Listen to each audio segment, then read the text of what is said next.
There, you just made the biggest mistake of your life. She said it quietly. No screaming, no crying, just those 8 words hanging in the air like smoke that wouldn't clear. Their bar went still.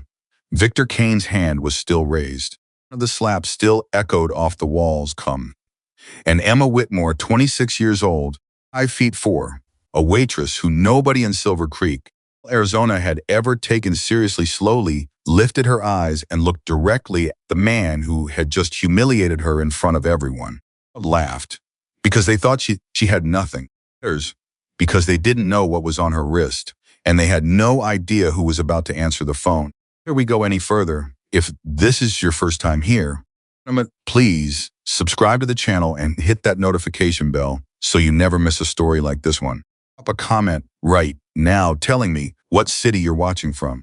To see exactly how far this story travels. Now let's go back to Silver Creek, because what happened that night changed everything. Creek, Arizona was the kind of place that looked peaceful if you were just passing through. Off the highway and stopped for gas, you'd see the dry hills rolling in every direction, all blue skies stretched wide overhead, a few pickup trucks parked outside a diner, old men sitting on benches who didn't seem to be in any hurry to get anywhere. You might think, nice little town, quiet, the kind of place people go to slow down. But if you stayed longer than an hour, if you actually talked to the people, you'd start to notice something that had no shape but filled every room. Fear, not the kind that comes from one big dramatic moment. Low kind. The kind that builds over years, one small surrender at a time. Oh, the people inside it can't even remember what life looked like before it arrived. The residents of Silver Creek had been living inside that fear for a long time. Some of them by now had stopped noticing it was there. It was the most dangerous part. Emma Whitmore had worked at the last mile for 3 years. She had started the summer after her father died, when she had nothing left and nowhere she particularly wanted to be, and Sarah Miller had offered her a job without asking too many questions. The kind of woman Sarah was. She saw what a person needed before they had the words to ask for it. Cars sat at the edge of town, right where the highway curved south and the streetlights started to thin out. It wasn't fancy. The floor was old hardwood that creaked in 3 specific spots near the back. The car itself was scarred from decades of glasses being set down too hard. Docks in the corner still worked, but only if you gave it a firm tap on the left side right after you put your money in. Emma knew every detail of that place. She knew which table wobbled and needed a folded napkin under one leg. She knew which regulars liked their coffee dark and which ones would send it back if it wasn't hot enough. That old Ray from the hardware store always sat at the end of the bar on Tuesday nights and never wanted to talk. He just wanted to not be alone, and that was different from the college kids who came on Fridays and needed conversation more than they needed drinks. But she paid attention. That was her gift and her nature. She noticed things that other people walked past. And for 3 years, she had been noticing Victor Kane. Victor Kane was 41 years old and had the kind of confidence that comes from never being told no by anyone with any actual power. He was broad-shouldered and well-dressed in the way that people who want others to see their money are well-dressed. Everything he wore said, "I cost more than you." Everything about the way he moved said, "Belongs to me." And the frustrating thing, the thing that kept Emma awake some nights, was that he was mostly right. Victor's family had been in Silver Creek for 3 generations. His grandfather had owned the land. His father had built the businesses on it. And Victor had inherited all of it, the real estate holdings, the construction company, the supply contracts with the county, along with something his grandfather and father had never needed, because they'd had enough actual decency to get by without it. There's badge. Sheriff Daniel Kane had been elected 6 years ago in an uncontested race. The previous sheriff had retired early and quietly, under circumstances that nobody in Silver Creek talked about too loudly. Loretto. Daniel was younger than Victor by 4 years, and where Victor had the polish and the business suits, Daniel had the uniform and the easy smile that played well in a small town. Together, 2 brothers had built something that looked like success from the outside and felt like a cage from the inside. Emma had watched it happen gradually. It was small things. A parking ticket that disappeared for one of Victor's business associates. A noise complaint against a competitor's property that somehow got followed up immediately, while complaints against Victor's properties sat in a drawer somewhere untouched. Then bigger things. 2 years ago, a man named Pete Chavez had tried to open a competing construction business in Silver Creek. He had the skills, the reputation, the customers lined up. Within 6 months, he was out of business, not because he'd done anything wrong, because every permit he filed hit an unexpected delay. Every inspection on his jobs found problems that nobody had found before. And two of his best workers were pulled over so many times on their way to job sites that they eventually quit just to make the stress stop. Pete had left Silver Creek. Emma had heard he was somewhere in New Mexico now, trying to start over. And then there was what was happening to Sarah. He's been at it again, Sarah said one morning, standing behind the bar and trying to keep her voice steady in the way that people do when they're running low on the ability to keep their voice steady. I looked up from the coffee she was pouring. What happened? The beer supplier called. Sarah set both hands flat on the bar and stared at them. Not coming anymore, said there. And these are the words the man actually used on the phone, restructuring their delivery routes. 3 years they've been delivering to me. They've never missed once. Now all of a sudden they're restructuring their routes. Emma put the coffee pot down. Look, did he say anything else? He didn't have to. Sarah's jaw was tight. You know what this is? Victor got to them. Same way he got to the food distributor last spring, or same way he got to the maintenance company that used to fix our refrigeration unit. She laughed. It wasn't a real laugh. It was the kind of laugh that people use when the alternative is crying in front of someone, and they've decided they're not going to do that. He's just going to keep pulling threads until the whole thing comes apart. And you're not going to sell, Emma said. It wasn't a question. Sarah looked up. Her eyes were tired but clear. My parents built this place. My father laid that floor with his own hands. They painted every wall in here, twice, once when they first opened and once after the fire in '89. She paused. No, I'm not going to sell. Emma nodded. Then we figure it out. We figure it out, Emma said again. And her voice was steady enough that Sarah stopped arguing. Sarah didn't know what almost nobody in Silver Creek knew was that Emma Whitmore was carrying something that couldn't be seen but could never quite be put down. His name was Michael Whitmore, and Michael Whitmore had, for 2 years, been a member of the Hells Angels. He had grown up in that world. The way children grow up in any world, it was just where she lived, just who her people were, just the texture of her everyday life. And of motorcycles pulling into the driveway, particular smell of leather and motor oil that clung to her father's jacket. The men and women who sat at their kitchen table on Saturday afternoons and talked about everything and nothing for hours. Not grown up afraid. She had grown up knowing she was protected, but she had also grown up with something her father made sure she understood before anything else.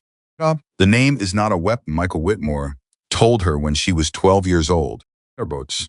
They were sitting on the back steps of their house in Phoenix.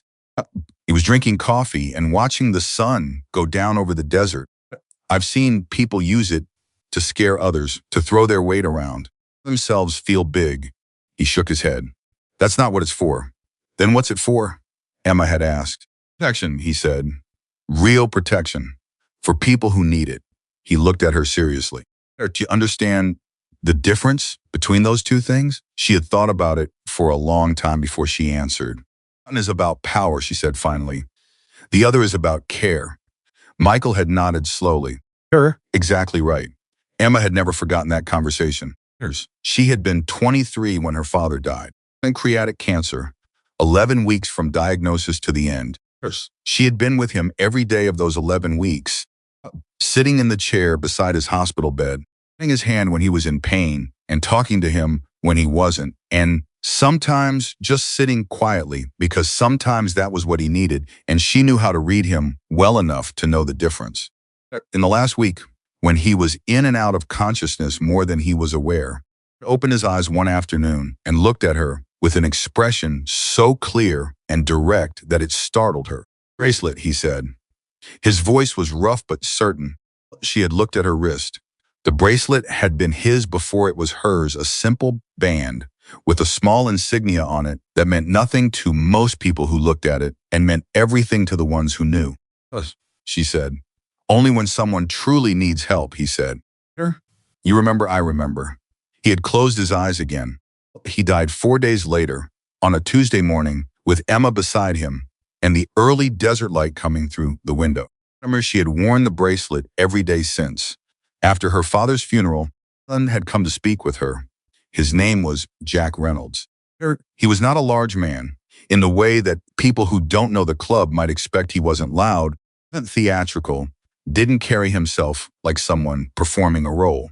He was in his mid-50s, quietly built, with the kind of face that had seen enough of the world to have stopped being surprised by most of it. "There was one of the best men I've ever known," Jack said. On the corners, they were standing outside the church, and he had waited until everyone else had drifted away to approach her. "I want you to know that what he built with us, what he meant to the people in our chapter, that doesn't disappear because he's gone." "I know," Emma said. "Tell me about you." Jack looked at her steadily. "Tell me about you too." There was a pause. "If you ever need anything," Jack said. He reached into his jacket and handed her a card. "Just a name. Nothing else you call, day or night. There is no question we won't answer." Emma had put the card away. She had not called, not for 3 years. She had told herself she never would. She had believed it. The night everything changed began, like many nights at the last mile, with nothing in particular to signal that it would be different from any other. A Thursday, the bar was about half full. The jukebox was playing something old and country from the corner. There was carrying 2 plates from the kitchen to table 4 when the door opened and Victor Kane walked in. But he never came in alone. That was one of the things about Victor. He moved through the world with an audience, because without an audience, he was less certain of his own importance. Tonight he had 3 men with him. All of them wore the particular expression of people who know that consequences don't apply to them. Emma set the plates down, thanked the customers, and walked back behind the bar without looking directly at Victor's table. She was watching him, in her peripheral vision, the way you watch a dog you're not sure about, steady attention without the eye contact that might trigger something. Victor looked around the bar with the expression of a man taking inventory of something he plans to acquire. Then he looked at Sarah. Sarah was wiping down the bar when Victor pulled up a stool directly across from her.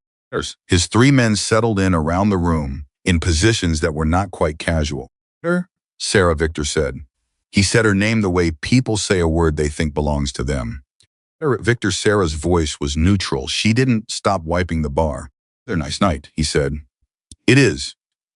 You heard you're having some trouble with your suppliers." Sarah set down the rag. Looked at him.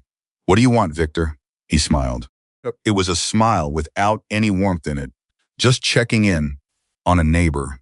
"You've never cared about being a neighbor," Sarah said. "You care about the property. You want to buy it." The answer is still no. It's been no for 3 years. It will be no next week and no next year. The 3 men around the room shifted slightly. Victor's smile didn't change. "That's a very firm position," he said, "and whose business is slowly falling apart." "My business is fine, is it?" He tilted his head. "I heard your refrigeration unit is down again. And your liquor license renewal is coming up in, 8 weeks? Those inspections can get pretty thorough when the inspector is doing his job properly." The threat was clean and clear and delivered with a smile. That was how Victor operated. He never said the crime out loud. He just let you understand it. Emma was standing at the end of the bar, and she felt something move through her like a current. She said, "No," Emma said. Her own voice surprised her a little, not because she hadn't intended to speak, but because of how steady it came out. She had walked the length of the bar to where Victor was sitting, and she was standing about 6 feet away from him. And she hadn't planned this, but here she was. Victor turned to look at her. His expression was one of mild amusement, the look of a man who sees a small obstacle and is deciding how much effort to spend on it. "Free?" he said. "She said no," Emma repeated. "She said no for 3 years. That's a complete sentence. Doesn't need any follow-up." One of Victor's men shifted his weight. Victor looked Emma up and down, slowly, deliberately, in the way meant to remind someone of their place. The waitress, he said. I work here, she said. Nurse. Then maybe you should go work. He turned back to Sarah. Sarah didn't move. There was a beat of silence. She's not selling, Emma said. Sure. Whatever you're planning, with the liquor license inspection, whatever phone calls you're thinking about making, I'd think very carefully before you make them. Because there are people paying attention to what happens in this bar. Something shifted in Victor's eyes. Not quite anger yet. Something preceding anger. Recognition. Maybe that this was not going the way it was supposed to go. But people, he said. You? He looked around at the bar. Customers who were all very carefully looking at their drinks or their phones or anywhere other than this conversation. He spread his hands. Look around you. Does anybody here look like they're going to do something? Nobody moved. He spoke. Victor turned back to Emma with an expression of complete satisfaction. Us, I thought, he said. He let it go for about 20 minutes after that. He had drinks for himself and his men. He talked loudly, laughed at his own comments.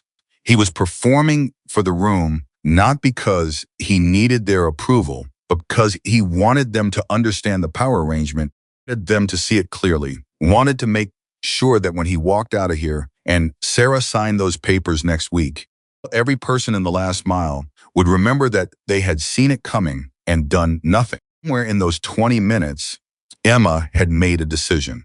She wasn't entirely sure when it crystallized. It might have been when she brought drinks to a table and overheard old Ray, records, sitting at the end of the bar as he always did on Thursdays, only say to the man next to him, poor Sarah. I don't know what she's going to do. Said it like a eulogy. Already over. Or it might have been when she caught the expression on a woman named Linda's face, Linda, who had been coming to the last mile every Friday night for 8 years, who had brought her daughter here for the girl's first legal drink, who loved this bar with the specific love that people have for places that have held their good memories, watching Victor with an expression of pure helpless grief and doing nothing about it. Or maybe it was simply the moment she made eye contact with Sarah behind the bar and saw what was in Sarah's eyes, hope, not strategy, not fight, just the beginning of surrender. His hairline crack in a woman who had been holding herself together through sheer determined will for 3 years and who was starting to run low. Emma walked to the back of the bar, and into the hallway that led to the storage room, and she stood there for a moment with her hand in her pocket. Her fingers found the card. She had transferred the number to her phone years ago and kept the card anyway, because the physical thing felt important in a way she couldn't entirely articulate. Closed her eyes. She heard her father's voice only when someone truly needs help. She thought, this qualifies. But she took out her phone.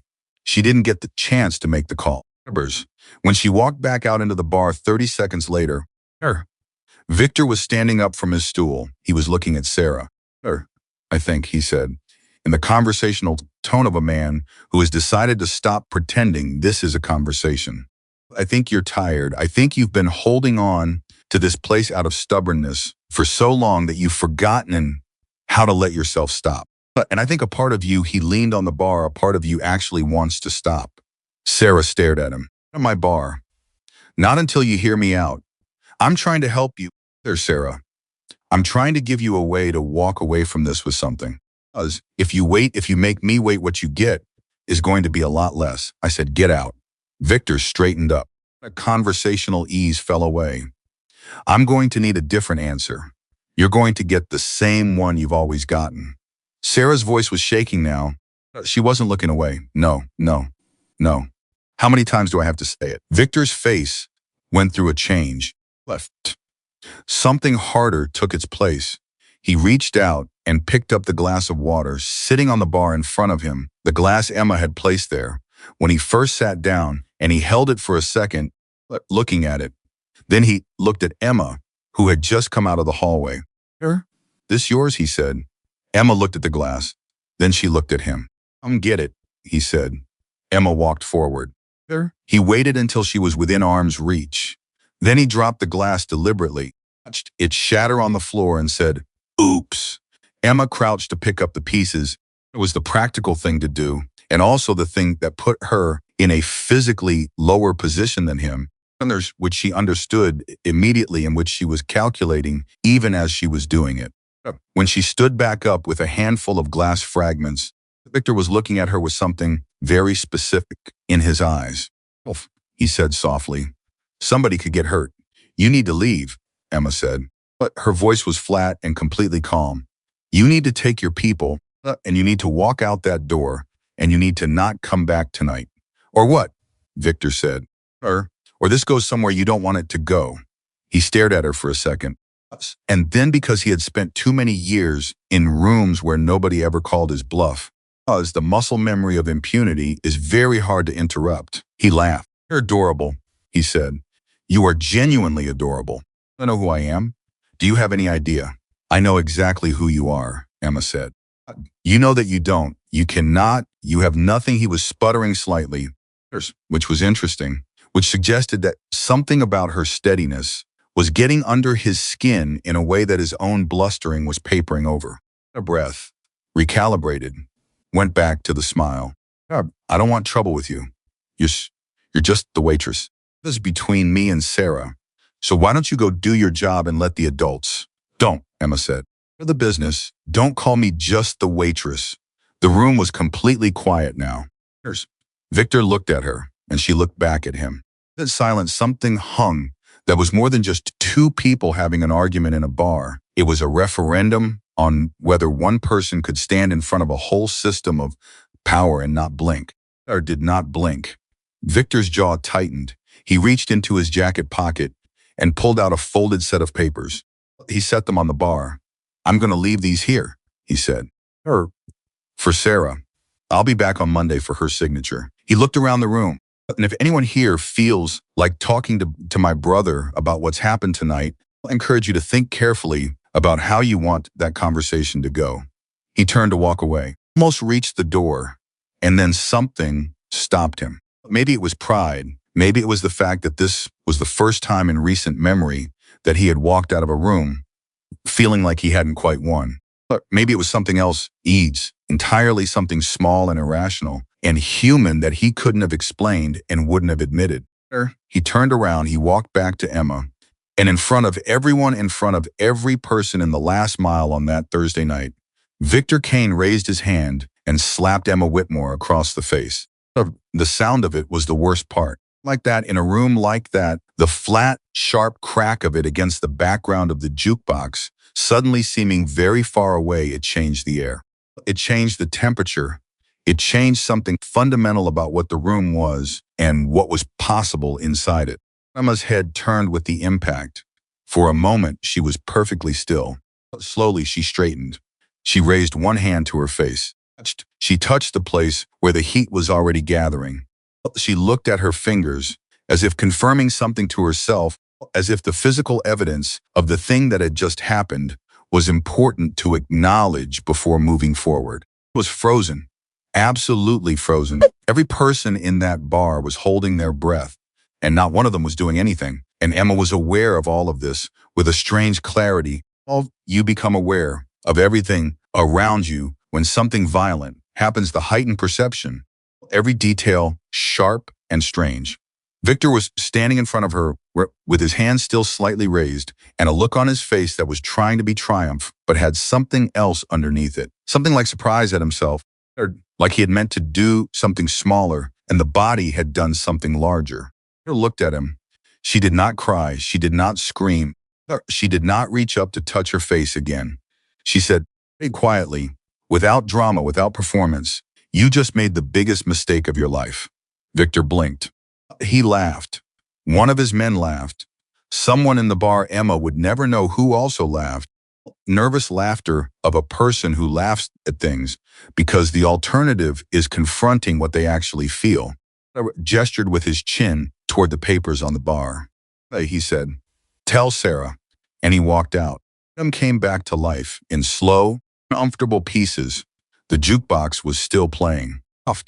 Glasses were picked up and set back down. And near the window, murmured something to the person beside them, and the person beside them nodded and looked away. Of course, Emma stood where she was. Sarah was already coming around the bar. I'm fine, Emma said. You're not, I'm fine, she said again. But her voice was steady enough that Sarah stopped. I need 1 minute. Can you give me 1 minute? Sarah looked at her face, a mark that was forming. She pressed her lips together and nodded. Emma walked to the hallway. She stood in the quiet back corridor between the bar and the storage room, a place that always smelled like old wood and whatever Sarah was cooking that night. And she stood there for exactly 30 seconds. She thought about her father, about what he had told her. She thought about the bracelet on her wrist, about Sarah's face when she talked about her parents laying that floor, about old Ray sitting at the end of the bar every Thursday night because he was lonely. And this was the place that made him feel less alone. About Linda with the expression of helpless grief. About Pete Chavez, somewhere in New Mexico, put a new life together. She took out her phone on the number. She pressed call. It rang twice. The voice on the other end was calm, awake, completely certain. She exhaled. I need you, she said. There was a brief pause, not hesitation, something more like acknowledgement. Someone receiving information that requires a moment to fully register before acting on it. Sure, Jack Reynolds said. She told him. Don't move, he said. Go anywhere. We're coming. She lowered the phone. She stood in the corridor for another moment, and she thought with the very specific quality that comes in the immediate aftermath of something that cannot be undone about what she had just set in motion. His voice was in her head, only when someone truly needs help. About the bracelet, she thought about what the insignia meant and what it had been built to mean, and all the years of her father's life that had gone into making it mean exactly that. She pressed her back against the wall and closed her eyes. Outside, in the bar, she could hear the sound of people slowly reconstructing normal, of conversation returning, the jukebox, the particular sound of Sarah's voice, saying something to a customer, just steady and professional and carrying only the barest trace of what she was actually feeling underneath it. She opened her eyes. She straightened. She walked back out into the bar. Sorry about that, she said to the nearest table. And she picked up her order pad and she went back to work. There was nothing to do now but wait. And she had always been good at waiting. Ray, at the end of the bar, touched her for a moment. He was a man of very few words, old Ray. He had been coming to the last mile for 7 years, and in 7 years, Emma could count the number of real conversations they'd had on one hand. He was not unfriendly, he was just private, in the way that men of a certain age and experience sometimes are. Men who have learned that most of what needs to be said can be communicated without a lot of words. Right. As Emma passed the end of the bar, he reached out and briefly touched her arm. She stopped. He looked at her. He looked at her face, at the mark that was there. And then he looked at her eyes. He said, just that. 2 words. Emma looked at him. An old man who came here every Thursday to not be alone. This man who had watched Victor Kane operate in this town for years and had felt, there was certain, the same helpless anger that she had seen on so many other faces. This man who had said earlier, poor Sarah, I don't know what she's going to do. And to be okay, Emma said. I think we all might be. He looked at her for a moment longer. Then he nodded once slowly and went back to his drink. The next 40 minutes were the longest of Emma's life. She worked, she took orders and brought drinks and cleared tables and smiled at customers and kept everything running the way it always ran. Because the last mile was open, and that was what it meant to keep a place open. You kept it open. You kept serving people. You kept doing the work. But somewhere underneath all of that, low current running through the floor was what she had done, all she had made. The machinery that was now in motion, herself watching the door every few minutes and had to consciously stop. Sarah sidled up to her at the end of the bar at one point. About what just happened? Not yet, Emma said. Well, he hit you. We both know what calling his brother's department is going to accomplish. Sarah went quiet, as they both knew. Then what? Sarah said, what do we do? Emma looked at her. Oh, for what? You'll see, Emma said. I promise you'll see. She went back to work. 10 minutes later, she heard it. I mean, she was behind the bar, pouring a drink, when she felt it before she heard it, a vibration through the floor, a deep, low thrum that she recognized in her bones before her mind had processed it. Then she heard it. Engines. The customers near the windows started looking up. Someone said. The sound built and built and built. It was not the sound of one engine or 5 or 10. It was the sound of something massive in motion, a thunder that didn't come from the sky but from the road, from dozens and dozens of motorcycles rolling through Silver Creek's main street, going toward the last mile. People went to the windows, and then something happened that Emma would carry with her for the rest of her life. At once, all at once. Complete silence. Of silence that isn't just the absence of noise, the kind of silence that has weight and texture and says something. Nobody inside the bar spoke. Then the door opened, and Jack Reynolds walked in. He walked in quietly. He walked in the way a man walks when he's done enough difficult things in his life to not need any performance around them.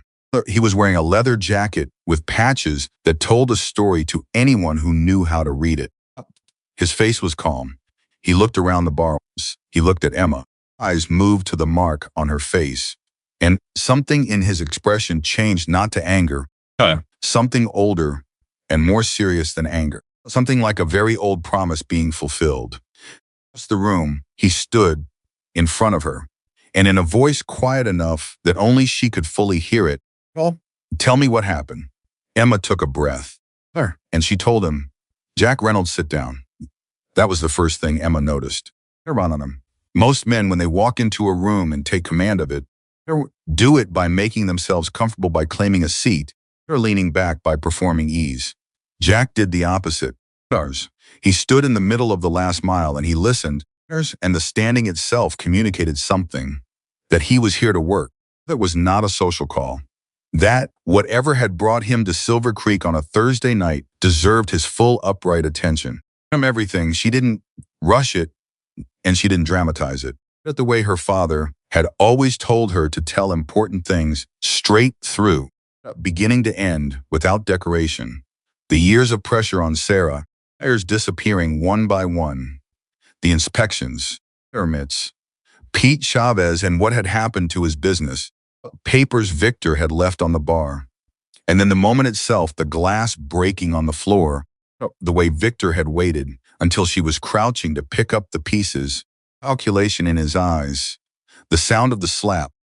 Jack listened without interrupting once. When she finished, quiet for a moment, he was, "How long has this been going on?" It was Sarah in the bar. 3 years, Emma said.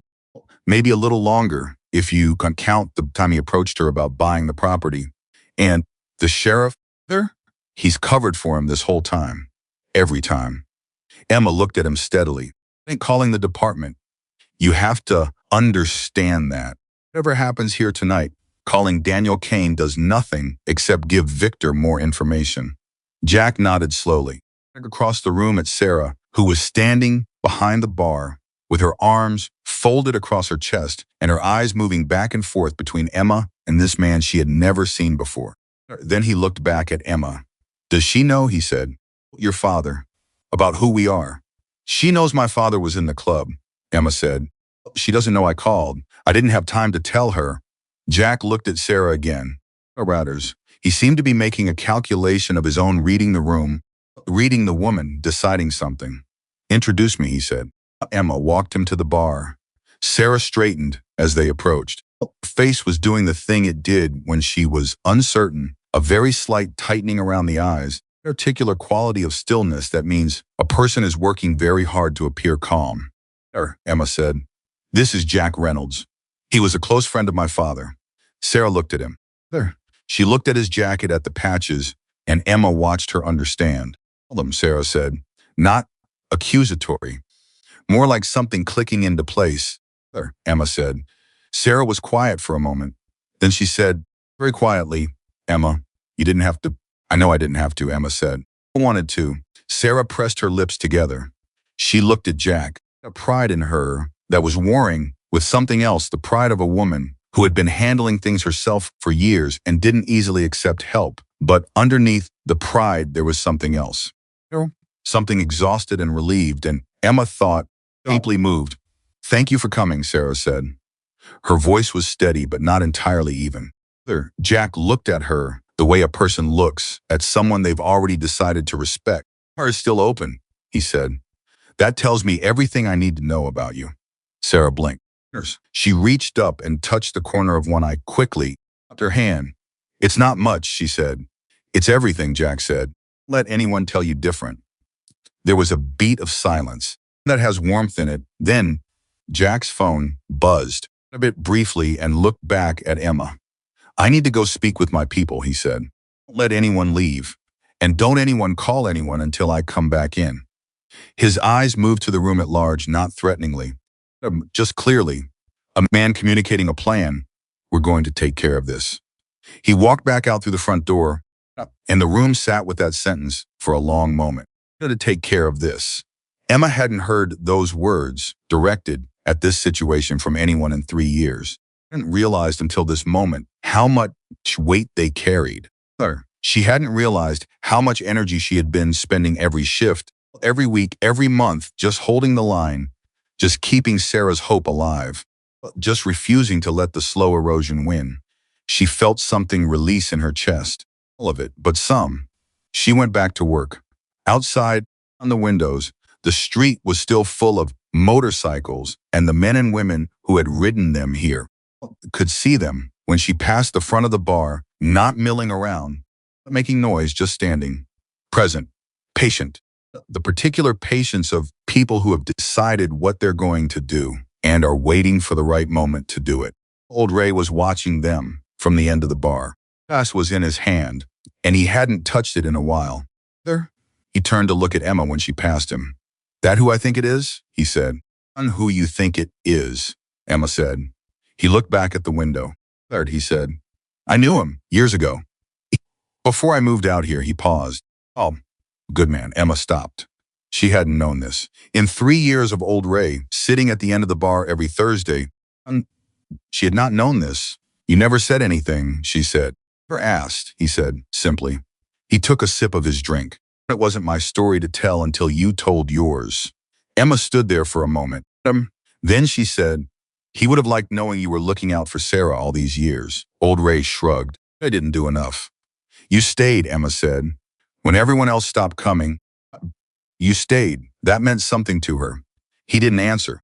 His jaw moved in a way that told her the words had landed. She moved on.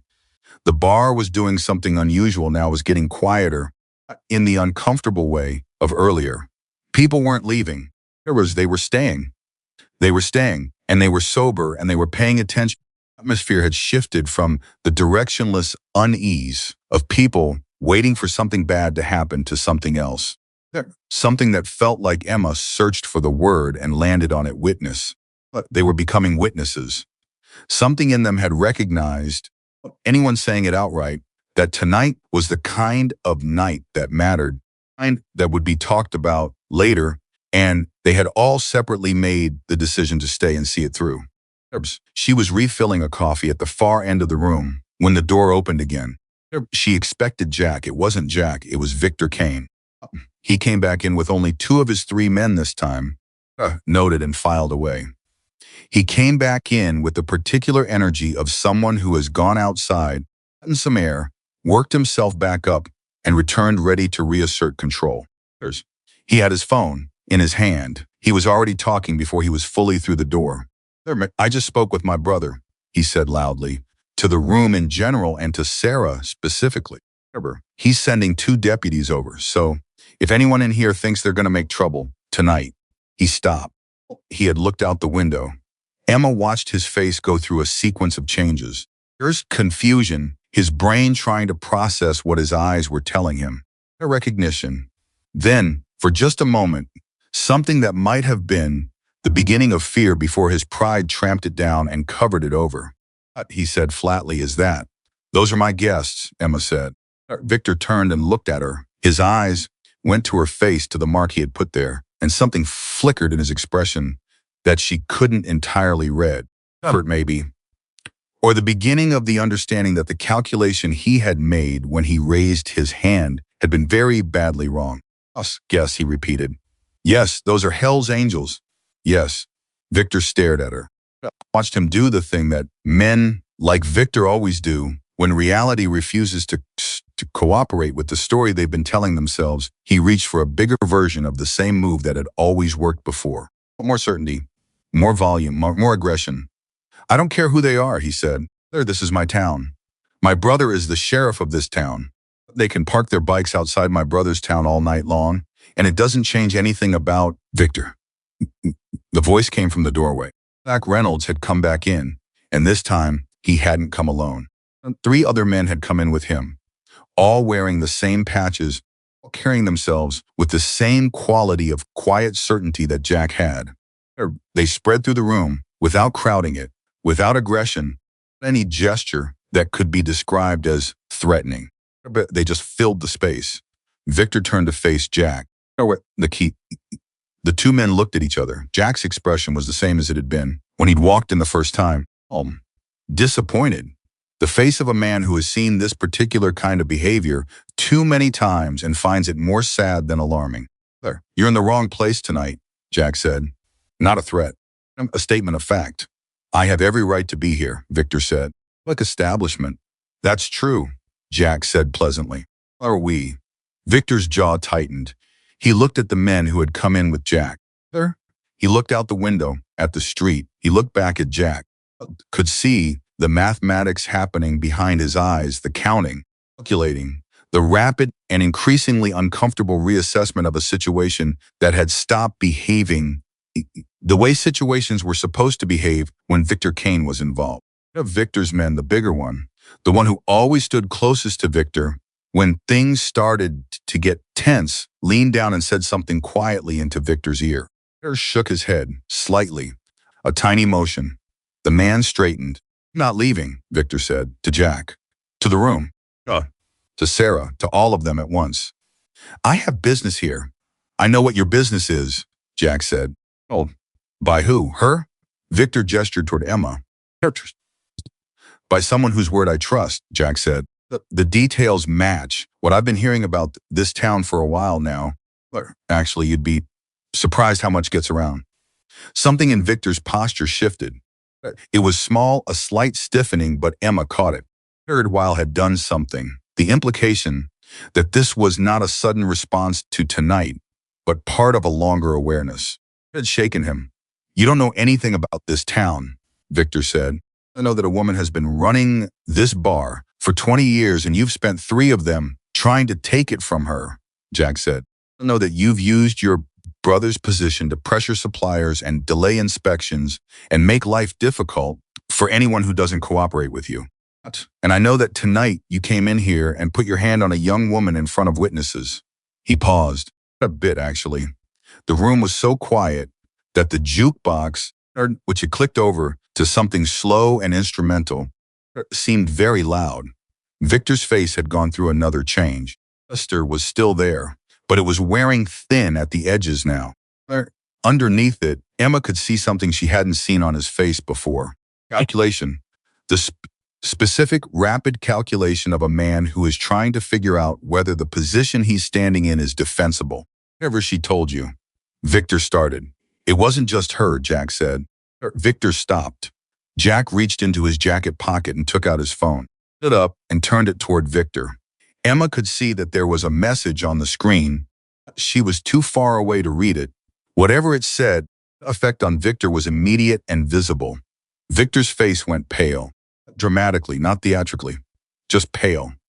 The specific color that a person's face goes when something they were certain about stops being certain. Where did you get that? Victor said. His voice had lost something. All of it, but something. People talk, Jack said, getting the phone. You'd be surprised. When they feel safe enough, but when they think maybe somebody's listening. He looked at Victor calmly. People in this town have been waiting a long time to feel safe enough to talk. Victor's right hand moved just slightly, instinctively to his own jacket pocket. His phone. He was thinking about calling his brother. Jack watched him do it. Oh, you can make that call, Jack said. I'm not stopping you. I think about what your brother can actually do here and what the optics look like when the story gets out, and it will get out about what happened tonight. Sure. His eyes moved briefly to Emma's face, to the mark there, and then back to Victor. In front of all these people, Victor looked around the room. And this was the moment Emma felt it, felt the room feel it. This was the moment when everything tilted. As Victor Kane had spent years in rooms where people looked away, they found something interesting to study on the floor or the ceiling or the inside of their glasses. They made themselves small and uninvolved and elsewhere because the cost of being present was too high. But that was not what happened when Victor looked around the last mile tonight. He'll look back. Old Ray at the end of the bar sat down, his eyes level and steady. Linda near the window, arm flat on the table, her chin up. The couple at table 4, who had been there for a quiet anniversary dinner and had ended up at the center of something much larger. A young man near the jukebox who had been on his phone all night and had put it down and was now watching with an expression of complete attention. Every person in that bar was looking at Victor Kane, not with anger, not with aggression, just looking. Being present, openly and without apology, as witnesses. And Victor, who had built his entire operation on the premise that people would look away, had no idea what to do with that. His hand came out of his pocket without the phone. "This isn't over," he said, directed at no one specifically, directed at all of them. "Yes, it is," Emma said. "For tonight, go home, Victor." He looked at her, and she looked back at him.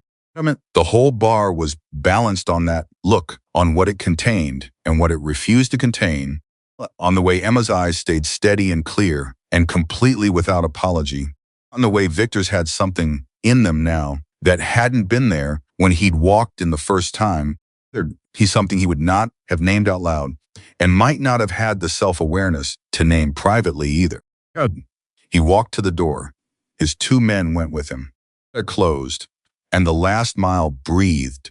It wasn't an explosion of relief. It wasn't whooping or applause or the kind of cathartic release that happens in movies. Quieter than that, it was the sound of chairs shifting and drinks being picked up and someone letting out a long, slow breath.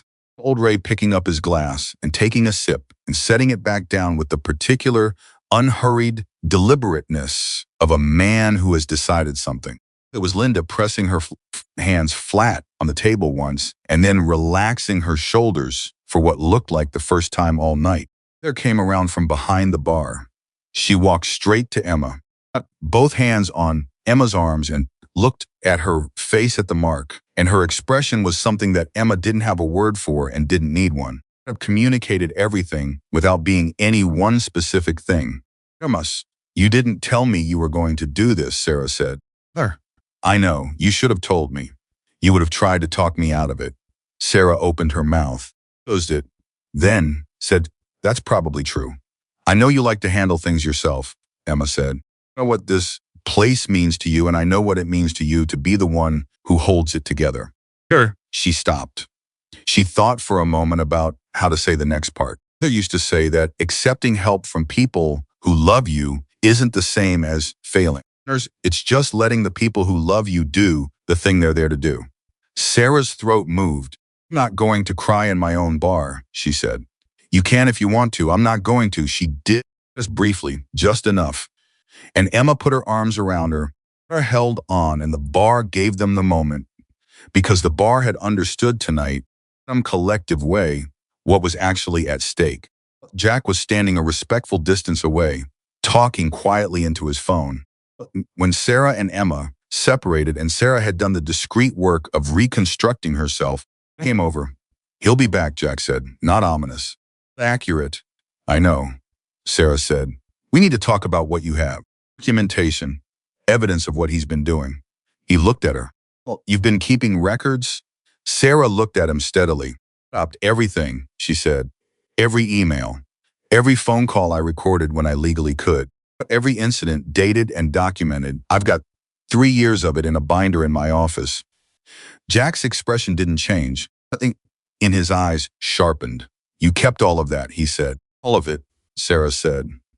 "Because I always believed that if I held on long enough, Someone would actually want to see it. Jack was quiet for a moment. I see it, he said. Right now? Right now. Sarah looked at him. She looked at Emma.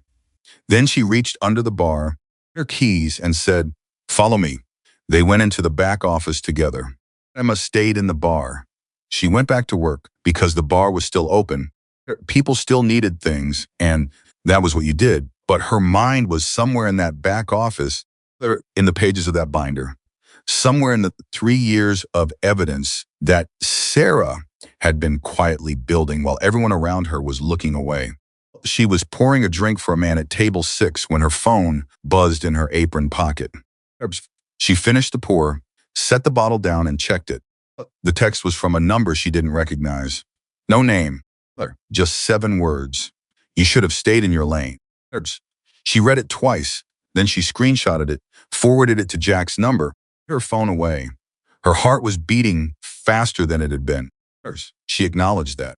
She also acknowledged that it was fine that a text message from a man who had just been forced to walk out of a room was exactly the move of a man who was rattled and trying to find some position from which to feel in control again. The fact that he'd sent it meant he was worried. Good, she thought, let him worry. But she was also aware, with the clear-eyed awareness that her father had always called her greatest quality, that tonight had been the opening of something, the closing of it. Victor Kane had walked out of the last mile, but he had not given up.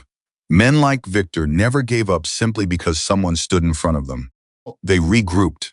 They called in favors. They waited for the moment when the lights went down and the witnesses went home. It was the part that had to be handled next. And she wasn't sure yet exactly how. She was carrying a tray of empty glasses back to the bar when the front door opened again. She braced. It wasn't Victor. It was a woman.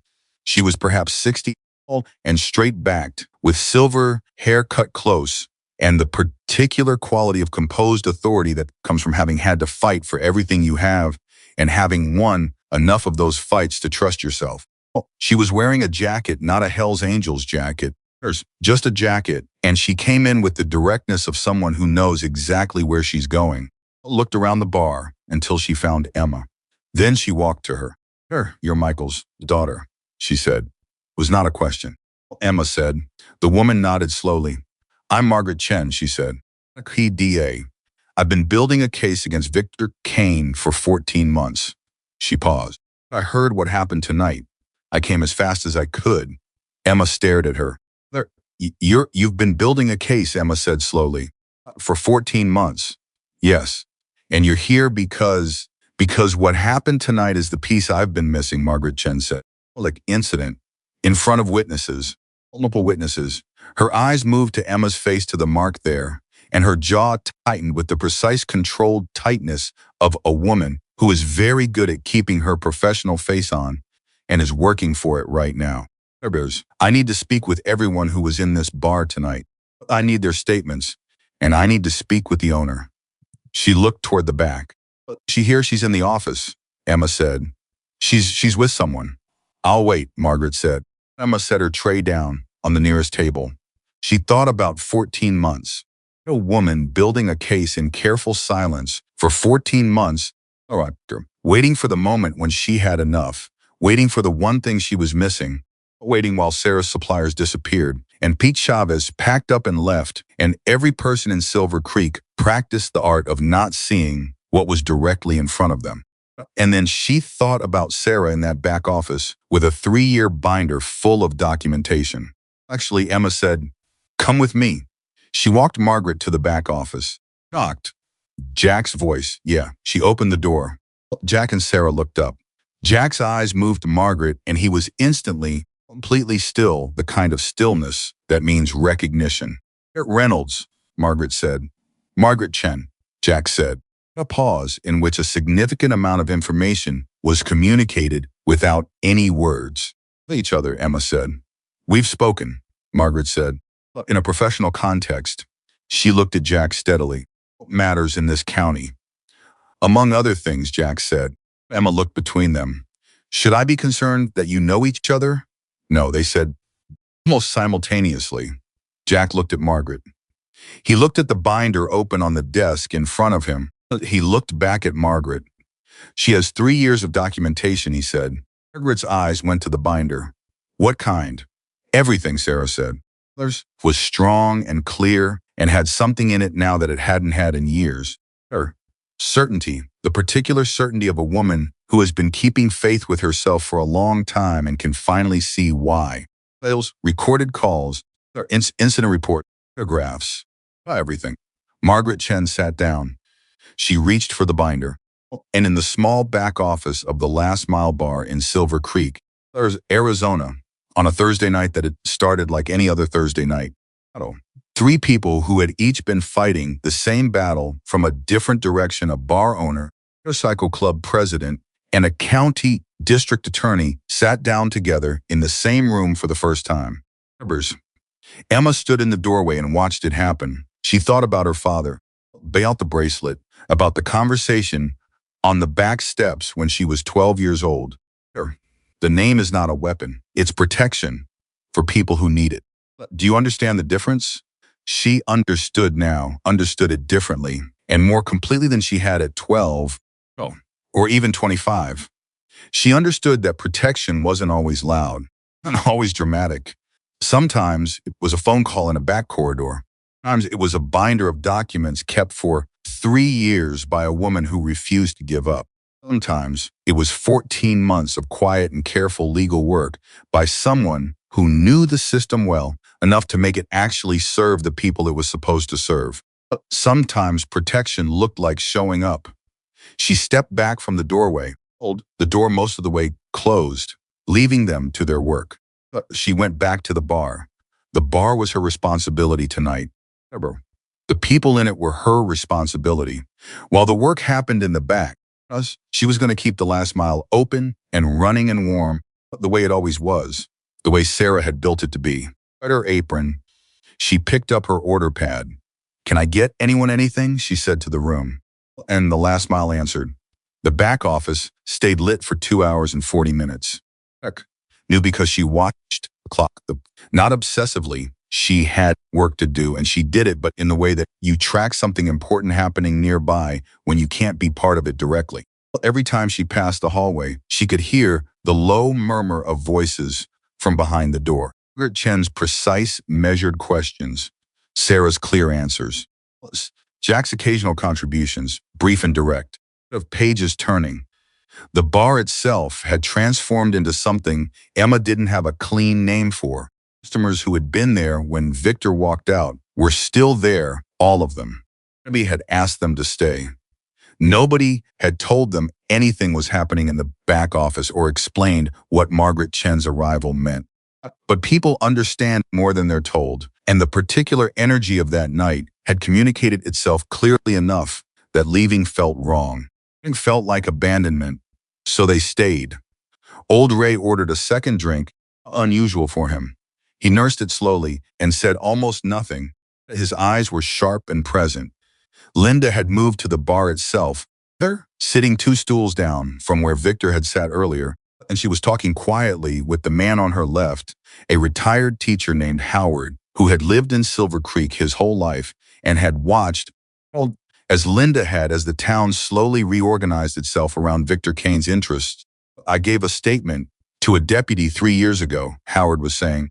His voice was low enough that it wasn't meant for the room, as she moved past, "about what happened to my brother-in-law's business. He wrote everything down very carefully, and then I never heard another word, and my brother-in-law lost everything 6 months later." "Same thing happened to us," Linda said.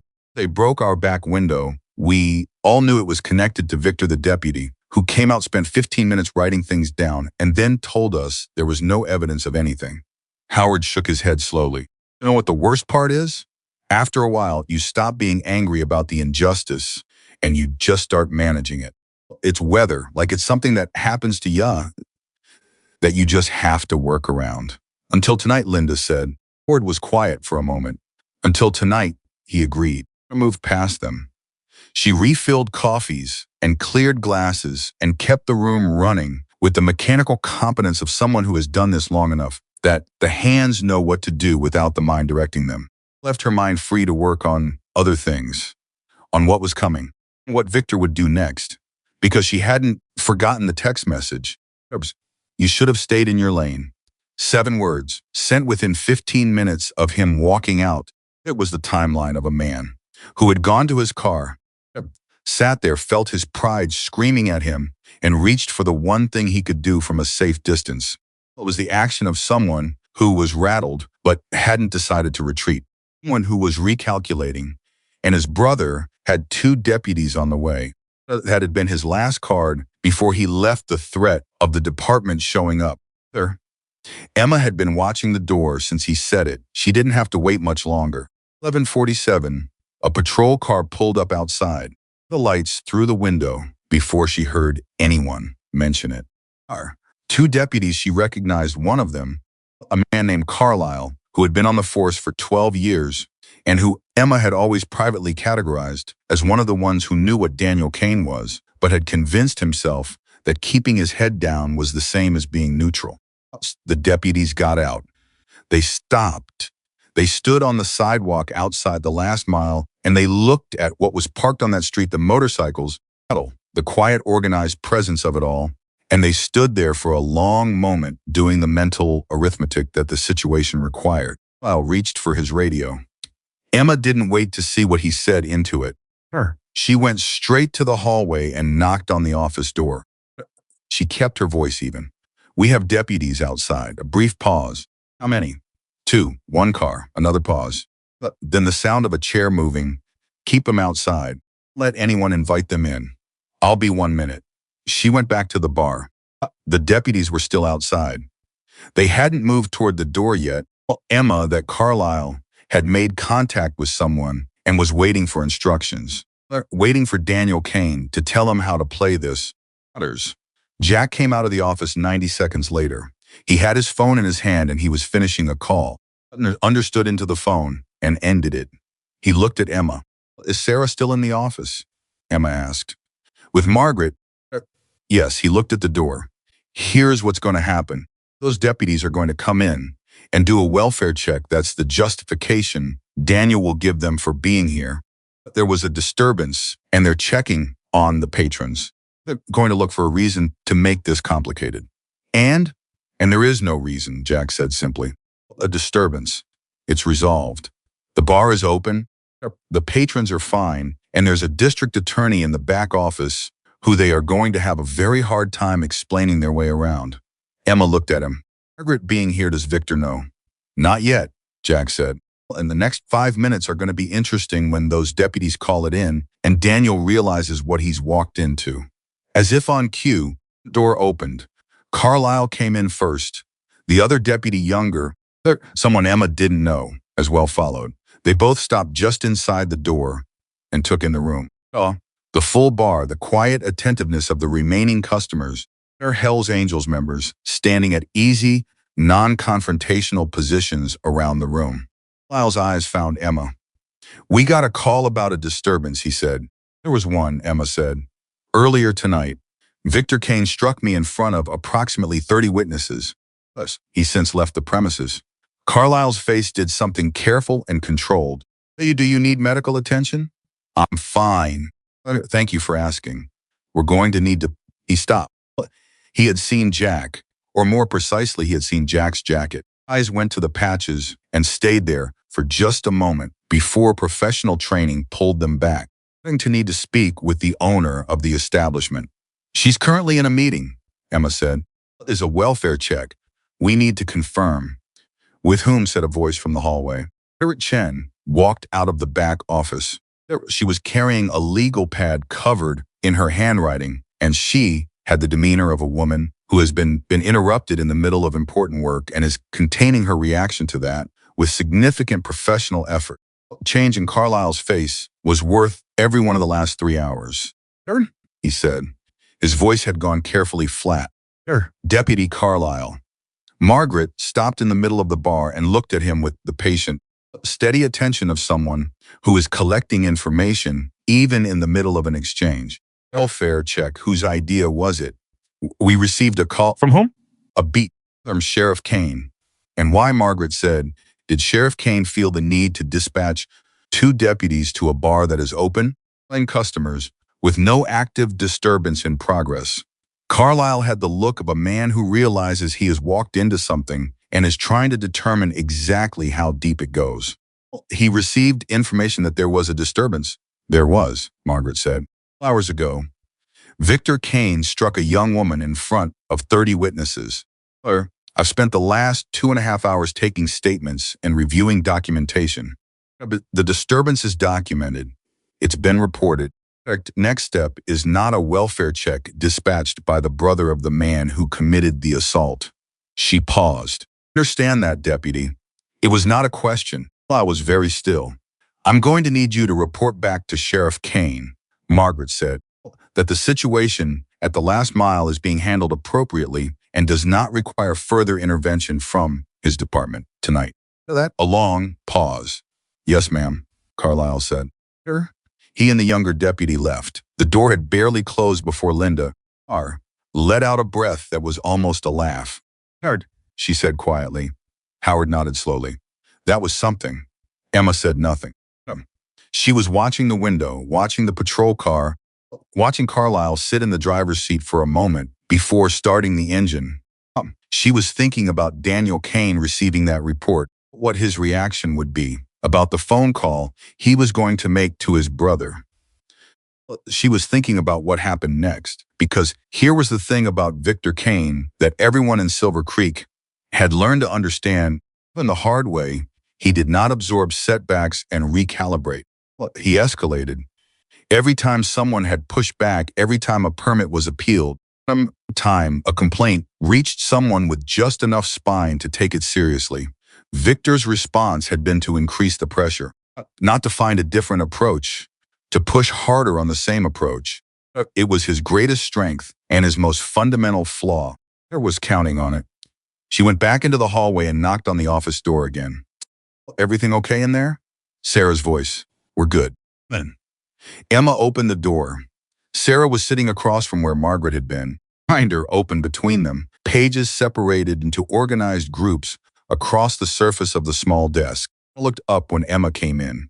Her eyes were tired, but there was something in her face that had been absent for a long time, the particular quality of someone who has been carrying something alone and has finally set it down in front of another person. She's been building a case for 14 months, Sarah said. Accusatory, more like still processing it. I know, Emma said. There are 3 other businesses, Sarah said. Not just me. There's 3 others who documented what Victor did to them. They didn't know about each other. Margaret has been collecting it piece by piece. She shook her head. This time I thought I was out here alone. You weren't, Emma said. I know that now. Sarah looked down at the binder. I just wish I'd known it 2 years ago. Emma sat on the edge of the chair near the door. Would it have changed what you did? Sarah thought about it. Genuinely thought about it. No, she said. I still would have kept the bar open. I still would have said no every time he asked. She paused. It might have changed how scared I was while I was doing it. That landed in the room and sat there. What happens next? Emma asked Margaret. Margaret was on her phone, texting something with the focused precision of someone who writes texts. The way they write legal briefs is exactly what needs to be said. Furthermore, she finished, set the phone down. I file for an emergency injunction in the morning, she said, based on the assault tonight and the documented pattern of coercion and interference that prevents Victor from approaching this property or contacting Sarah directly while the investigation proceeds. She looked up. It triggers a review of the Sheriff's Department's handling of previous complaints, which is something I've wanted to initiate for a long time, but needed the right moment to do it without it looking like a political move. Is it a political move? Emma asked. Margaret looked at her. Just for a moment, there was something in the composed professional face that was more personal. It's a justice move, she said. Those are sometimes the same thing. The reason matters. Emma nodded. The assault tonight, Margaret continued. The witnesses. I need formal statements from everyone who saw it. I need you. She looked at Emma. Your statement is the center of everything. The one he struck. I know. And I need to ask you something. Margaret's voice was careful. Unkind, just precise. The call you made tonight, the people outside. I need to understand the full picture of what happened. Emma met her eyes. Someone whom my father trusted. Someone I trust. No violence, no threats, no coercion. They came and they stood outside and they waited. She paused. That's it. That's the whole story. And the reason Victor left when he did was because he looked around the room and saw people looking back at him. Emma said, "Well, that happened. He's never had to deal with people looking back before."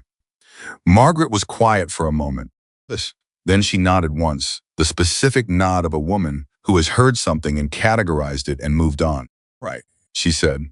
"Let's talk about your statement." They talked for 40 minutes. A bit the same way she'd told Jack, straight through. Decoration. The years of context first, because context mattered for a case like this. Then the specific events of tonight, in order, with times when she knew them. Past dropped on purpose. Victor's words. The physical position she'd been in when he struck her. Like words she'd said before and after. Margaret wrote everything down. Finished, Margaret looked at what she'd written. "How's your face?" she said. It was the first time all night she'd asked it like that, not like a doctor or an investigator, but like a person. Her touched the mark. It was tender and warm, and probably looked worse than it felt. "I'm okay," she said. "You should have it photographed," Margaret said. "Documentation. I'll take care of it. Tonight," Margaret said. "Night," Emma agreed. She went back out to the bar. The room had settled into something that felt strangely like the end of a long family dinner, the kind where things were said that needed saying, and people are tired but not unhappily tired. Old Ray was putting on his jacket. He looked up when Emma came out. "Playing home," he said. "Drive safe," Emma said. He picked up his hat. Her for a moment. "Your father," he said. "I've been proud of you tonight." Emma absorbed that. She let it go all the way in instead of deflecting it or minimizing it, which was her instinct and her habit. She let herself receive it. "Thank you," she said. "That means more than you know." Old Ray nodded. His hat on. He walked to the door, and then he stopped and turned back, which was so unlike him that it made Emma go still. "I have something," he said, "that I should have said a long time ago." He pulled his jacket straight. His voice was even, but it cost him something. "Victor Kane threatened my business 3 years ago. I own the hardware store. He wanted access to my property for a storage facility, part of his construction operation. I said no." He paused, and then he made it very clear what would happen if I kept saying no. "I had a conversation with his brother. Friendly conversation. Hold it." His jaw tightened. "I said yes after that. I'll let him have the storage space. And I've carried that every day since." The bar was quiet. Her looked at him steadily. "Ray, I'm not asking you to tell me it's okay," he said. "You because that woman in there." He gestured toward the back office, the lawyer. "She needs to know, and I need to be one of the people who says something." He paused. There's pastime. Emma crossed the bar and she did something she had never done in 3 years of Thursday nights. She put her arms around old Ray. He was stiff for a moment, the particular stiffness of a man who has not been hugged in a long time. Briefly, he hugged back.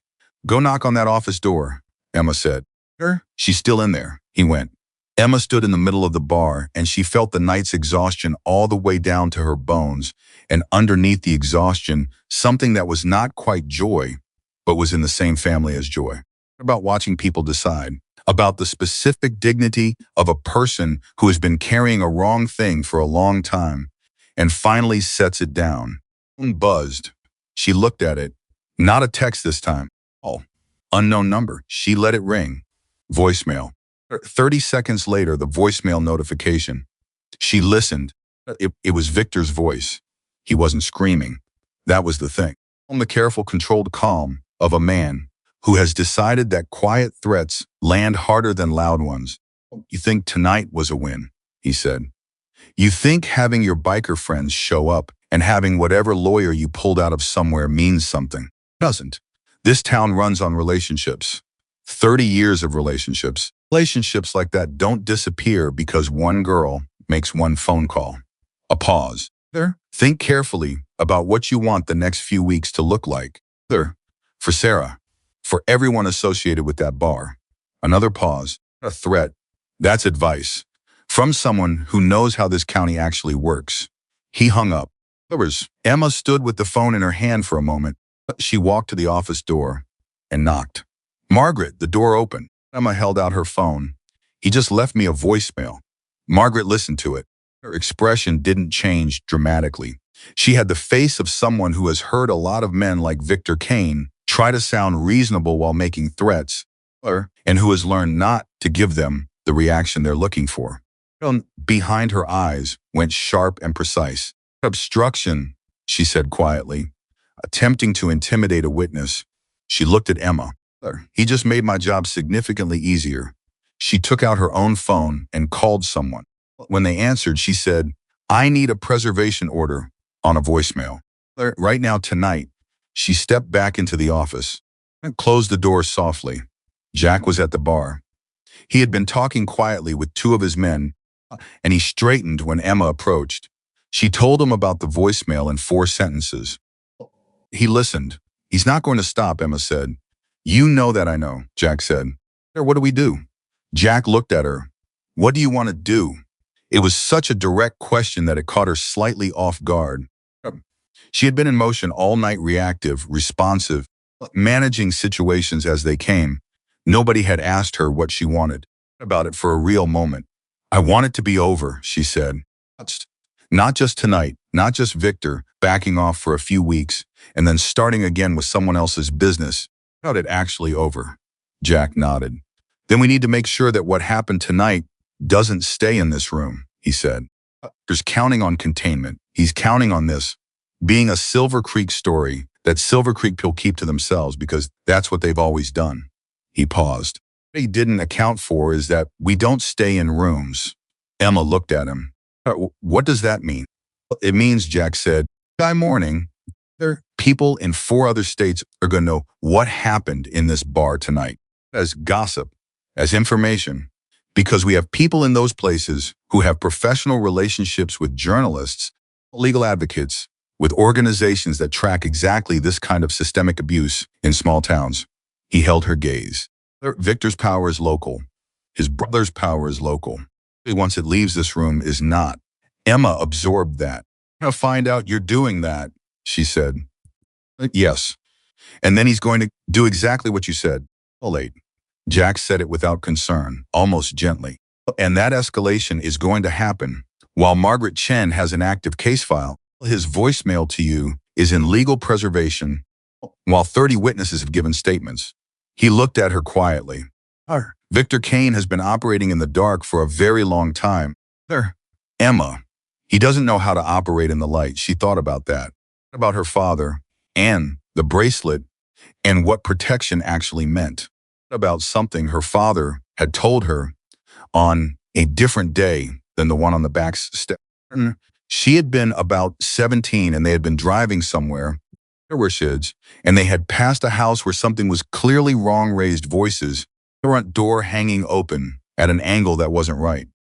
Michael had pulled over. He hadn't been dramatic about it. He just pulled over and sat with the engine running for a moment. What are we doing? Emma had asked, deciding her father had said. Deciding what? Whether to be the kind of people who keep driving. He had gotten out of the car. Emma had gotten out with him. They had knocked on the door. They found had been bad enough to call for help and good enough to resolve by midnight and afterward, being home. Emma had asked her father, you know when to stop. And Michael Whitmore had thought about it for a long time before he answered. He said, finally, until the person who needed help doesn't need it anymore. The whole measure. Everything else is detail. Emma had never forgotten it. Jack, I need to stay here tonight, she said. Sarah shouldn't be alone. I was going to suggest the same, Jack said. Have people outside. All night. Emma nodded. Something settled in her. Not resolution, the case was far from resolved. The injunction hadn't been filed. Victor was out there making calls and planning his next move. Was going to bring its own set of complications and pressures. That was done. But the night was held. The bar was standing. Sarah was in that back office with the district attorney who had been building toward this for 14 months. Old Ray was in there now too. adding his story to the record. People of the last mile had stayed and witnessed and would give their statements and would no longer be able to claim that they hadn't seen or hadn't known, hadn't had the chance to do something. It was done. Emma picked up a cloth and started wiping down the bar, the slow, critical work of closing up a place that was almost ready to close, of work that happens at the end of a night when the customers are going home and the day's wait starts to settle. She was halfway down the bar when her phone lit up again. Oh, a text from a number she recognized this time. One of the Hell's Angels members who had been outside all evening. 3 words and a location. He came back. Emma set down the cloth. She walked to the front window. Victor's car was parked at the far end of the street, far enough to be technically outside the immediate area, close enough to be visible, close enough to communicate that he was watching, that he was still there, that he had not decided this was over. Emma looked at the car for a long time. Then she turned away from the window. Sarah, she called toward the hallway. Sarah came out of the office. "What? Do you have a coffee maker that can do a full pot?" Sarah blinked. Because Emma said, "We're going to be here for a while. Everyone who's still here is going to want coffee." Sarah looked at her for a moment. There's something crossed her face, something real and warm, and not quite a smile, but moving in that direction. "Moving right up," she said, and she went to make the coffee. And the last mile stayed open, because that was what it did. That was what they did. Because outside, Victor Kane sat in his car in the dark and watched a bar full of light. And for the first time in years, he was the one on the outside looking in. Victor's car didn't move for 2 hours. No, because she checked. Not constantly. She had too much to do to stand at the window all night, but every 20 minutes or so, she would pass the front of the bar and take a quick inventory of the street. Her cycle still lined both sides. The Hell's Angels members who had come inside had rotated out once, quietly, so that fresh people were at the door and along the sidewalk. At the other end of the block, Victor's dark sedan sat with its engine off and its headlights dark. Visitors just watching. Emma had learned something about Victor Kane over 3 years of observation, and that something was this. He needed to be the one watching. He needed to be the one with information that others didn't have. Operation ran on asymmetry. He knew things about people that they didn't know. He knew access to processes that ordinary citizens couldn't see or touch or interrupt. You flipped that the moment he became the one being observed, something in him went fundamentally wrong. She was counting on that. Margaret Chen left at 1:45 in the morning, carrying the binder under one arm and her legal pad under the other, and moving with the brisk purposefulness of a woman who has a 4A alarm set and a filing deadline that will not move for anyone. At the bar on her way out, she looked at Emma directly. "I need you to do something," she said. "Tell me. Go home. Be at my office at 8 a.m. She held Emma's gaze. "What happens tomorrow matters more than what happens tonight. What is done. Tomorrow is where the work is." Emma nodded. "I'll be there." And Emma. Margaret paused. Something shifted in her professional composure just slightly, just enough. "What you did tonight took a particular kind of courage, and that doesn't announce itself." She said it once, clearly, and then moved on, in the way that people who are not comfortable with sentiment move on when they've said the true thing. To the door, nodded at Jack, and walked out. Watched her go. Then he turned to Emma. "She's right. 8 a.m. about all of it." Emma looked at the bar. There was in the back, finally sitting down for the first time all night. Linda had quietly made for her. In the kitchen, scrambled eggs at 2 in the morning. Comfort food of people who don't know what else to offer and know that something warm matters. Old Ray had given his statement and gone home an hour ago, moving with the slightly lighter step of a man who has set down something heavy. The bar was almost empty now. Just Linda and Howard still at the counter, one of them with coffee, cups that had been refilled 3 times, the other of them quite ready to leave. 2 of Jack's men near the door. The box had finally run out of someone's quarters and gone quiet. The room had the particular quality of late-night silence, deep and honest and slightly raw. "Not going home until she does," Emma said. meaning Sarah. Jack didn't argue. Then I'll stay too. She looked at him. I have to do that. I know, he said. It was the same kind of answer her father used to give, the kind that means the fact that it's not an obligation is precisely the point. Sure. She went to the back. Sarah looked up when she came in. Her hair had come partly loose from where it had been pinned back, and she had the particular look of someone who has been through something significant and is only now beginning to feel the full weight of it. Then, Emma said, I am eating. More than that. Sarah looked down at her plate. Not that hungry. You haven't eaten since before Victor walked in, Emma said. Oops. 6 hours ago, Sarah picked up her fork. She took a bite, she chewed slowly, and then she put the fork down and looked at Emma with an expression that had nothing professional in it, just one person looking at another, across the particular kind of exhaustion that comes from surviving something you weren't sure you'd survive. Tell me honestly, Sarah said. Is this actually going to work? Chen, the injunction. The case, is Victor actually going to face real consequences, or is this going to be like everything else? Eric builds up and looks serious and then quietly disappears. Emma sat down across from her. About how to answer that honestly, because Sarah deserved honesty more than she deserved comfort. Oh, I think, Emma said carefully, that this is different from anything that's come before. Not because of me, not even because of Jack or Margaret, because of you. She leaned forward slightly. 3 years of documentation. Sure. Most people in your position give up after 1 year. But after 6 months, they take what they can get and they leave. You stayed and you kept records and you believed that it mattered even when nobody was looking. She paused. That binder is why this is different. Everything else tonight, all of it, that's just the moment. The binder finally got in front of the right person. Sarah was quiet for a long time. They always said this bar was a living thing, she said finally. She said you have to treat a place like it has feelings. Like it knows whether you're taking care of it. She looked at the walls around her. Always thought that was just a thing mothers say. She paused. I don't think that anymore. Emma smiled. It was the first real, complicated smile of the entire night. Get some sleep, she said. Good morning, all of this is still real. The good parts stay. She went back out to the bar. It was 2:20 when Victor's car finally moved. Emma saw it from the window, the headlights coming on, a pull away from the curb, the deliberate crawl down the street. He drove past the last mile without stopping. She tracked the car until it turned the corner and disappeared. Then she pulled out her phone and sent the 3-word text she'd had ready for the last hour to the number outside. Well, he just left. Response came in under 10 seconds. We see him.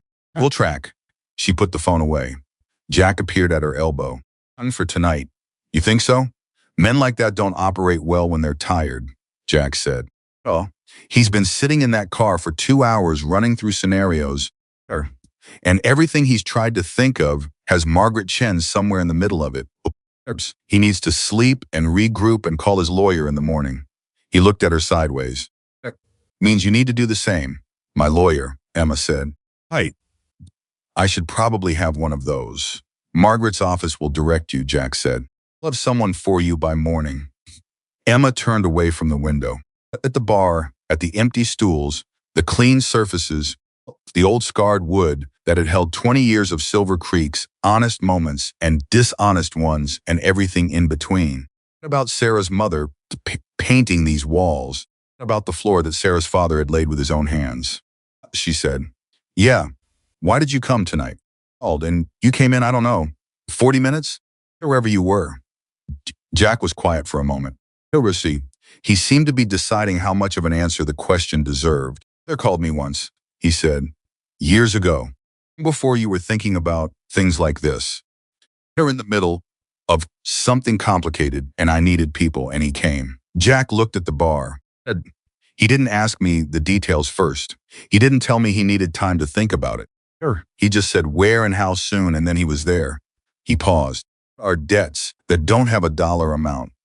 When his daughter called, that was the number I was always going to answer. Emma looked at the bracelet on her wrist. I would have liked you being here, she said. I know, Jack said. The other reason. They stood in the quiet bar for a moment that needed no more words than it had. Colorado, Then Linda from the counter cleared her throat softly. I hate to interrupt what is obviously a very meaningful moment, she said. Is anyone else starving? Because if that kitchen is still running, I would genuinely like eggs. And somehow, at 2:30 in the morning, at the end of the longest night Silver Creek had seen in years, her laughed, a real laugh surprised out of her, clean and genuine. Jack smiled, Linda smiled, and Sarah, who had come back out from the office without anyone noticing, from behind the bar, I'll make them myself. Sit down, they sat. At 3:15, Lyndon Howard finally left, with Linda pressing both of Sarah's hands in hers at the door and saying simply, whatever you need. At 3:40, Jack's remaining men outside rotated one final time and settled in for the rest of the night. Himself took the far booth, just sitting, not sleeping, particular alert rest of someone who has learned to be available at all times without burning themselves out. Emma sat at the bar after everyone had settled.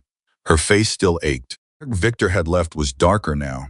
She knew, though she hadn't looked in a mirror since it happened, taken 2 photographs of it, timestamps, and all at Margaret's direction, ordered to Margaret's email. Documentation. Everything documented. About tomorrow. About Margaret's office at 8 about injunction being filed. About what Victor would do when he got the news, what Daniel Kane would do, and how many people in Silver Creek were going to wake up tomorrow morning and hear what had happened last night and have to decide maybe for the first time in years whether they were still willing to do nothing. About something Margaret had said. In the office, in a quiet moment, Sarah had stepped out briefly, and it had just been the two of them. Can I ask you something? Emma had said. Yes, Margaret said. Hi, Silver Creek. Your county DA, you have a whole county. Spend 14 months on one man in one small town. Margaret had set down her pen. She had looked at Emma with the full weight of her attention. The first complaint came from a woman named Rosa Chavez, she said. Pete Chavez's wife. She drove to my office 18 months ago with a box of documents, and she sat across from my desk. Margaret paused. She was precise about her words always, and she was being especially precise now. She said, my husband worked 30 years for the right to have his own business. And one man took it away in 6 months because nobody stopped him. If nobody stops him, he'll do it to the next person. And the one after that, Margaret picked up her pen again. She was right on all 3 points. That tends to be sufficient motivation. Emma had sat with that. That Chavez driving to a county office with a box of documents, banking on the slim chance that someone on the other side of that desk was actually going to do something. And Margaret Chen had done something. It occurred to Emma, sitting at the bar now at 3:30 in the morning, that this was the invisible architecture of the night. All the people who had been quietly doing something for a long time, each in their own corner, each without knowing about the others. And her binder, Margaret and her case file. Old Ray carrying the weight of his own surrender and waiting for the moment when he could finally set it down. The Chavez driving to a county office 18 months ago with a box and a clear-eyed assessment of what was at stake. Her father, who had looked at her on a back porch when she was 12 years old and told her that names were not for power. They were for protection, for people who needed it. All of them had been building toward tonight without knowing they were building toward the same thing. And tonight had been the moment all of it converged. She was still sitting with that thought when her phone rang. A text, a call, and this time, the name on the screen made her go completely still. Kane, the sheriff himself. She looked at the phone for 2 rings. She answered. Sheriff Kane, she said. Her voice was even. Ms. Whitmore. His voice was different from his brother's, smoother, more practiced. Victor's bluntness had been replaced in Daniel with a learned professional warmth that Emma had always found more unsettling, precisely because it was harder to read. Understand, there was quite a night at the last mile. There was, Emma said. I want to start by saying, I'm sorry about what happened to you. Physically, nobody should be treated that way. Emma said nothing. She was aware that Jack had looked up from the booth and was watching her. She made a small gesture with her hand. I got this, and he settled back. Appreciate that, she said, when the silence had made its point. Also want to be honest with you. Daniel said. What my brother did tonight was wrong. I want to be clear about that. A pause. But I also know Victor. And I know that when he gets worked up, sometimes makes choices that he regrets. I think if you gave him the chance to, Sheriff Kane, Emma said. He stopped. Your brother left me a voicemail at 11:53 tonight, Emma said, in which he told me to think carefully about what I wanted the next few weeks to look like. For Sarah, for everyone associated with the bar. She kept her voice completely steady. Voicemail is currently in legal preservation as potential evidence of witness intimidation. Chen's office has a copy. She paused. I'm telling you this because I think you deserve to have complete information before you continue this conversation. The silence on the other end was long enough to be its own answer. With Margaret Chen, Daniel said. His voice had changed. Was still technically present, but it was thinner now. A coat worn past the season for it. She was here, Emma said. For hours, she took statements from me and from Sarah, and from multiple witnesses who were in the bar tonight when your brother struck me. She paused. I reviewed Sarah's documentation. 3 years of it. Another silence. I see, Daniel said. I think, Emma said, that this call might be something you want to speak with your own lawyer about before continuing. I'm not saying that to be difficult. I'm saying it because I think it's genuinely in your interest. A very long pause. Good night, Ms. Whitmore, Daniel said. Good night. He hung up. Emma set the phone on the bar, was looking at her. Daniel Kane, he said. It wasn't a question. Willing to do damage control on his brother's behalf, Emma said. I'll try to humanize Victor before the injunctions hits tomorrow morning. What did you tell him? That his brother's voicemail is in legal preservation and that Margaret Chen was here for several hours. She looked at Jack. I figured the more people who understand the full picture before tomorrow, the harder it is for anyone to claim they didn't know. Jack looked at her for a moment. They're taught you well, he said. My father taught me to pay attention, Emma said. Rest was just tonight. She picked up the cloth again. She went back to wiping down the bar because it still needed doing, and because doing the work in front of her was the thing she knew how to do, as the last mile had stayed open through everything tonight, and it was going to close properly and with its dignity intact. 4:10 in the morning, Sarah locked the front door. She stood with her hand on the lock for a moment. She didn't say anything. She just stood there with her hand on the lock of her bar, the bar her parents had built, or she had kept open, through 3 years of systematic pressure, that was still standing tonight when it easily might not have been. Then she turned around. Her eyes went to Emma first, to Jack, then to the 2 remaining Hell's Angels members near the door who had not moved in hours. Thank you, she said. It was quiet, complete. It didn't need anything added to it. Jack nodded once. Emma said nothing, because sometimes the right response to something genuine is just to receive it. They helped Sarah, close-up glasses washed, chairs straightened, lights checked. The ordinary end-of-night work that has its own comfort, own rhythm, its own testimony to the fact that things continue. When it was done, the bar had the particular, clean quiet of a place that has been taken care of. Sarah got her coat from the office. She came back out and looked at the room one more time. Her used to say, she said, that a bar is just a place where people come to not be alone. She looked at the empty stools, clean surfaces. I think she was right. They went out through the back. People were still in position. The street was quiet, the motorcycles still there. Remember, their riders alternating rest and watchfulness in the organized way of people who know how to do this before, who will do it again. Victor's car had not returned. Emma stood outside for a moment. The desert air was cool and sharp, and she breathed it in. Feeling the particular clarity that comes at 4 in the morning when you have been through something and come out the other side of it, and the world is quiet enough to let you notice. Phone buzzed. A text from a number she now recognized as one of Jack's members who had been monitoring the street.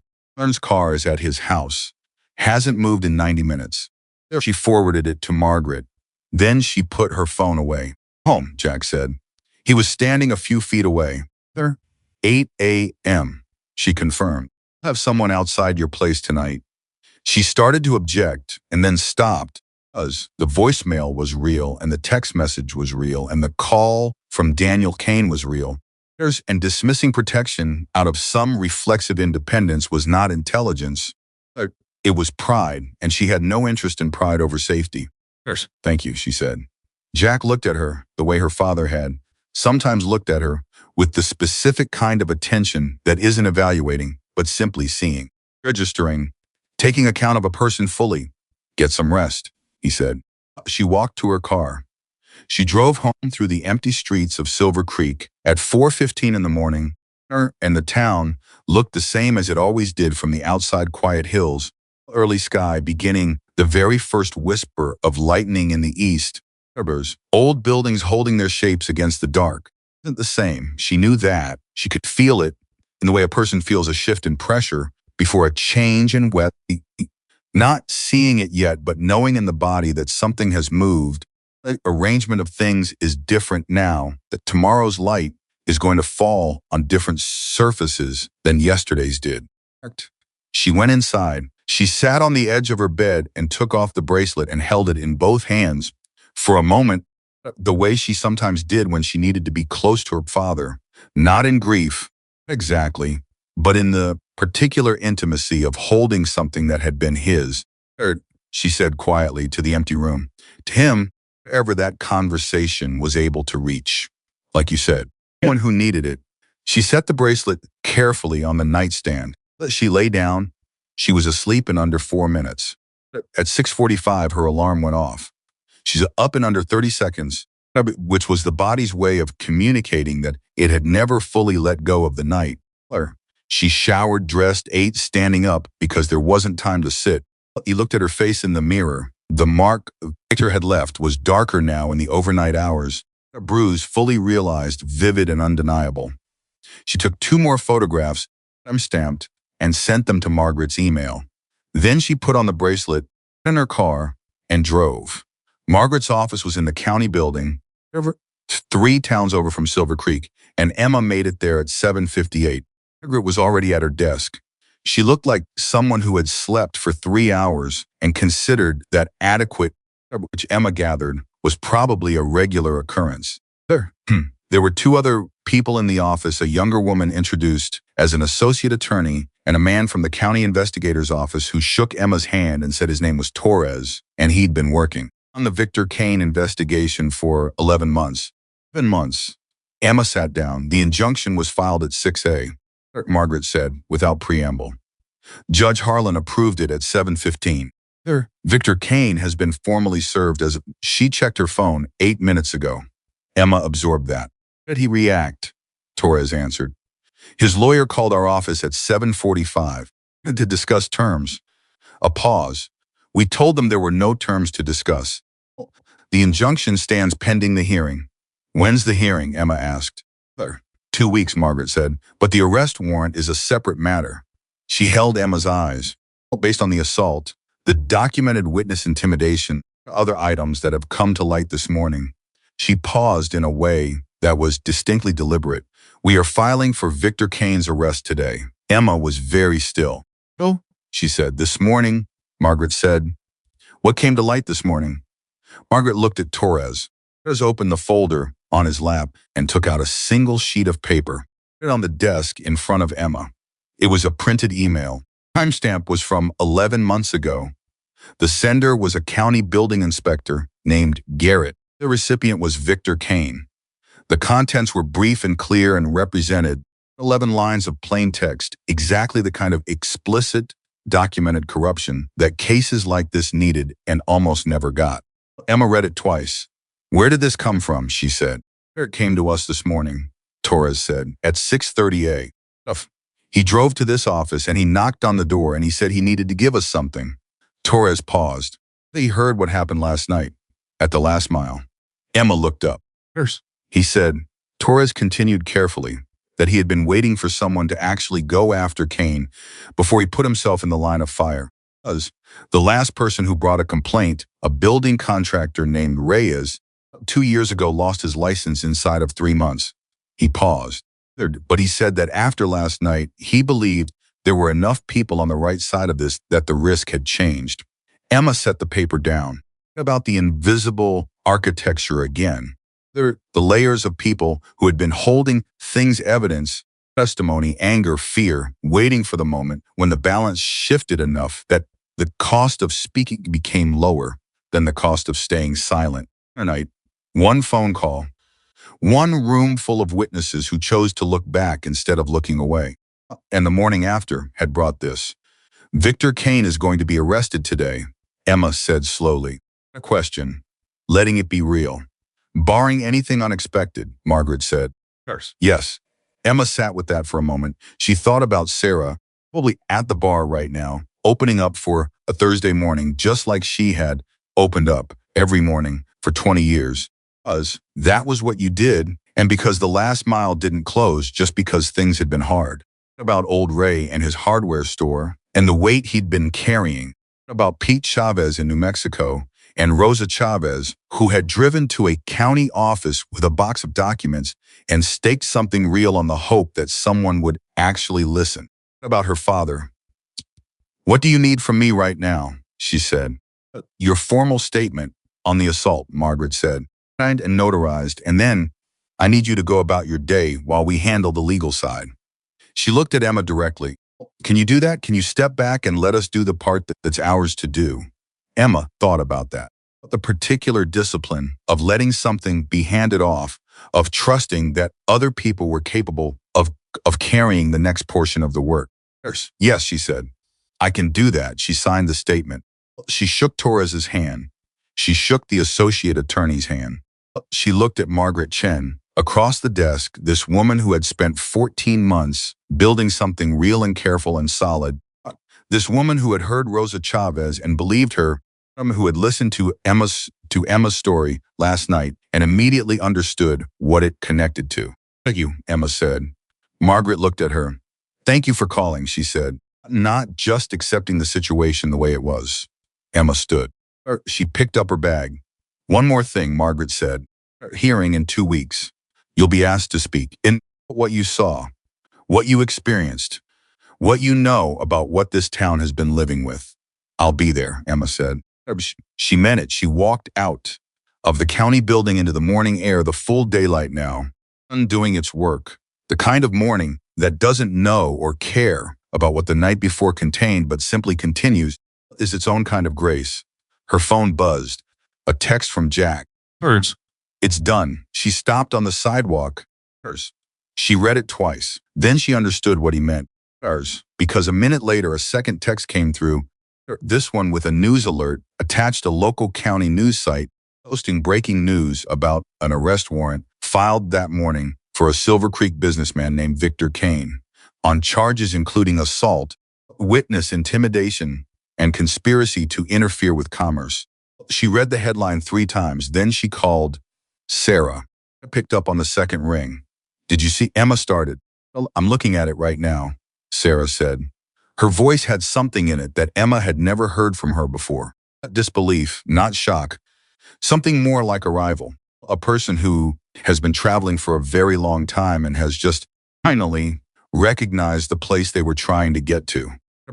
They were quiet on the phone together for a moment. I'll fight it. He's going to fight it, Emma said, because he would. Men like Victor always fought. I know, Sarah said. It'll be a process, months maybe. I know that too. But it's real, Sarah said. Quietly, certainly. For the first time, it's actually real. Emma looked up at the morning sky. Pale blue, wide open, the kind of sky that looks like it goes all the way to the edge of everything. Yeah, she said, it is. She was still standing on the sidewalk when a car drove by a county sheriff's car, moving with unhurried official purpose. And in the back seat, visible through the window, for just a moment as the car passed, was a man in a good suit with his hands in his lap and his face turned away from the window, away from the morning, away from a town he had believed would always belong to him. Victor Kane. Emma watched the car go. She did not feel triumphant. She did not feel the clean, simple satisfaction of a story that ends the way it should. Life was more complicated than that, and she had been around long enough to know it. To be lawyers and hearings and counter narratives and all the machinery of a legal process that could go any number of ways. There would be people in this town who still sided with Victor out of habit, out of fear, out of the human tendency to stay loyal to power, even when power has shown you exactly what it thinks of you. I turned the corner and was gone, and Emma was standing in the morning light with her father's bracelet on her wrist, and two things settled completely in her chest: that she had done the right thing, and that she would do it again. Her phone in her pocket, she got in her car. She drove back to Silver Creek. She had a shift to cover. Drive back to Silver Creek took 22 minutes, and Emma spent most of them in a silence that wasn't empty. A kind of silence that has texture dense with everything that had happened and everything that was still unfolding, and the particular quality of a mind that has been running at full capacity for hours and is now, in the first quiet moment, beginning to process all of it at once. About Victor in the back of that county car, the way he had turned his face away from the window. She had expected, in some part of herself she hadn't examined carefully, more when she saw it, some clean surge of vindication, some satisfying sense of completion. But what she actually felt was quieter and more complicated than that. Not sympathy, she wasn't going to pretend to a grace she didn't have, but something closer to the recognition that this was what justice actually looked like when it arrived. Dramatic, not cinematic. A man in a suit in the back of a car on an ordinary morning, doing its work on the same street it always worked on. The world continuing at the same pace it always kept. Into Silver Creek just after 9. The town looked the same. Of course it did. Towns don't change overnight, and they don't announce their changes when they're happening. Change in a place like Silver Creek moves the way water moves through rock, not in one dramatic flood, but in the steady, patient accumulation of small pressures until something gives up. And then the new shape is just the shape things have. Parked behind the last mile, she sat in her car for a moment with the engine off, just breathing. Then she got out, went in through the back, put on her apron. Sarah was behind the bar when she came out. 3 tables occupied a light morning crowd, Thursday crowd, people who came in for coffee and a quiet hour before whatever the rest of their day required. Sarah looked up when Emma appeared. Her eyes moved immediately to Emma's face, to the bruise, which was at its worst now, full-bloomed and impossible to miss. "I'll be home," Sarah said. "I'm fine." "Emma, your face?" "My face is documented in 6 photographs with timestamps and is currently part of a formal criminal complaint," Emma said pleasantly. "Coffee, which means it's doing its job." "Coffee?" Sarah looked at her for a long moment, with an expression that was equal parts exasperation and something that was trying very hard not to be admiration. "Black," she said finally. Emma poured 2 cups. She set one on the bar in front of Sarah and kept one for herself, and they stood on opposite sides of the bar, drinking coffee in the particular companionable silence of 2 people who have been through something. They're together and don't need to fill the air to be close. After a minute, Sarah said quietly, "I keep thinking I'm going to wake up." "You're not going to wake up," Emma said. "It's real." Sarah wrapped both hands around her cup. She stopped. She stopped, started again. He would have driven to Victor's house and tried to handle it himself, she said. That was his way. Head on, no strategy, just go at it directly.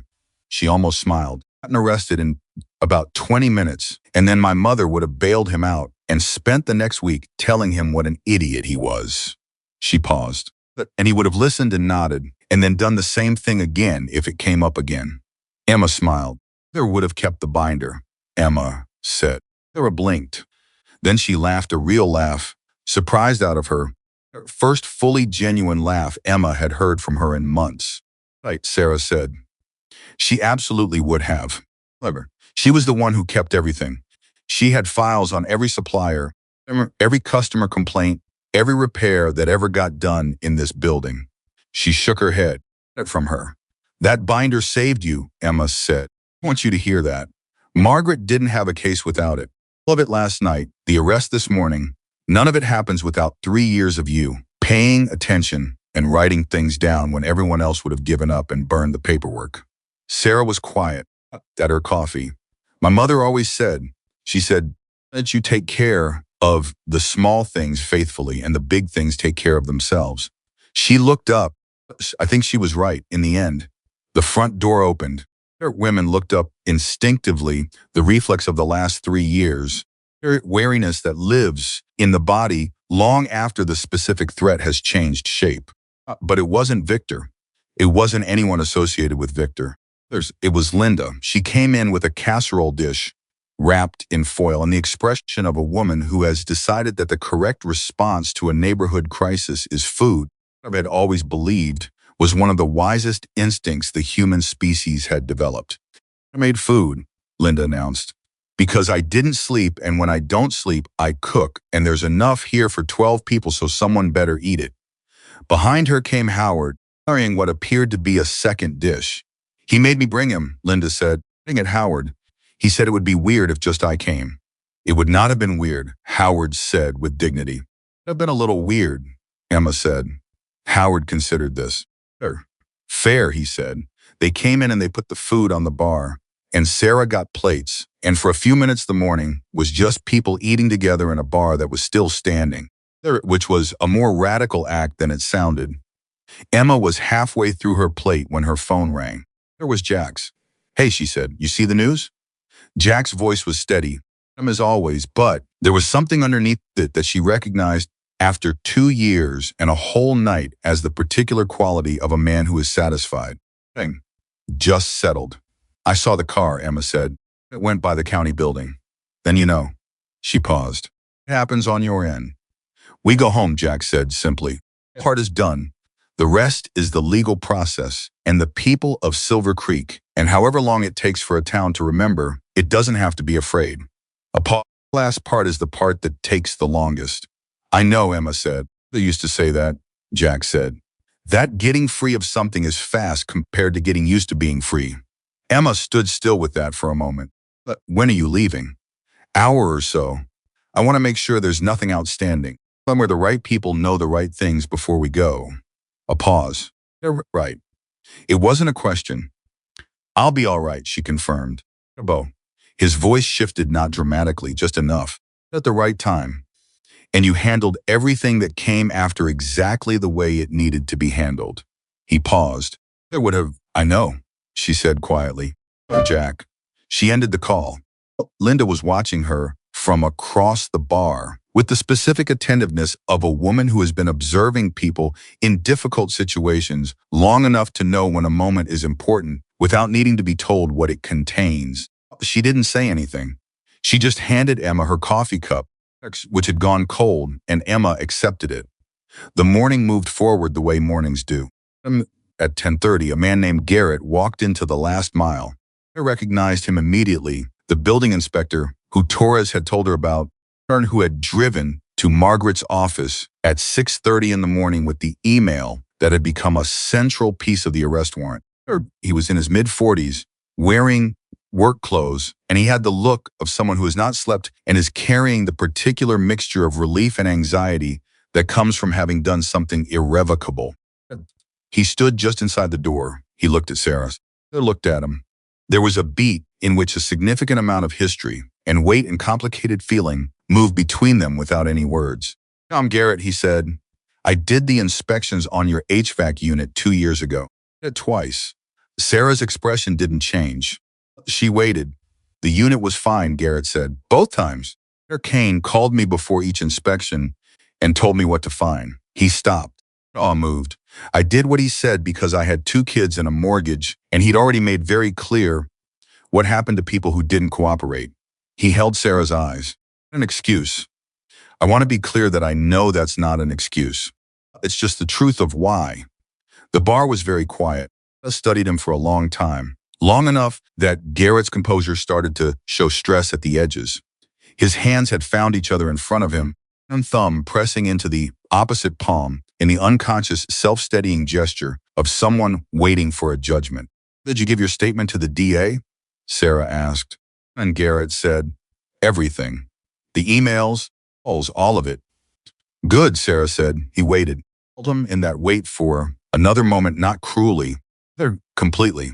And then she reached under the bar and got a cup. she said. Garrett blinked. Whatever he had been prepared for, that wasn't it. Ah, yes. Please, Sarah poured. She pushed the cup across the bar. Hello. Garrett took it with hands that were not entirely steady. He drank. He set the cup down. I don't expect you to forgive me, he said. Not doing that today, Sarah said. Not harshly. Honestly. That's not something I can do today. I appreciate you coming. And I appreciate what you told them this morning. She held his gaze. It took something to do that. Garrett nodded. He finished his coffee. Left. The bar breathed again. Emma watched Sarah across the counter. Sarah was looking at the door. Garrett had just walked out of. Her expression had the complexity of a person who is simultaneously angry and fair-minded and exhausted and determined all at once, and is trying to hold all of those things without letting any of them override the others. Right? Emma said. Working on it, Sarah said. That's the right answer, Emma said. Around 11, something happened that Emma had not anticipated, and that changed the texture of the day entirely. People started coming in, not the regular Thursday crowd, different people, people who didn't usually come to the last mile in the morning, people who came alone or in pairs and sat down and ordered something and then didn't quite leave. 11:30, there were 9 tables occupied. By noon, there were 14. That was moving fast. Their orders, in cups. Har had an energy she recognized from her years there, but had never felt quite this strong, the energy of a place that has become, for a particular moment, the place people need to be. She was bringing drinks to table 7 when she overheard the conversation there. 2 men she vaguely recognized as working for one of the local contractors, speaking quietly, but not so quietly that she couldn't catch it. Others. Heard they arrested Kane this morning, the first man said. Heard, the second said. 3 charges. My brother-in-law worked for him 2 years ago, the first man said. He knows things. Things about the county contracts, how the bids were managed. He paused.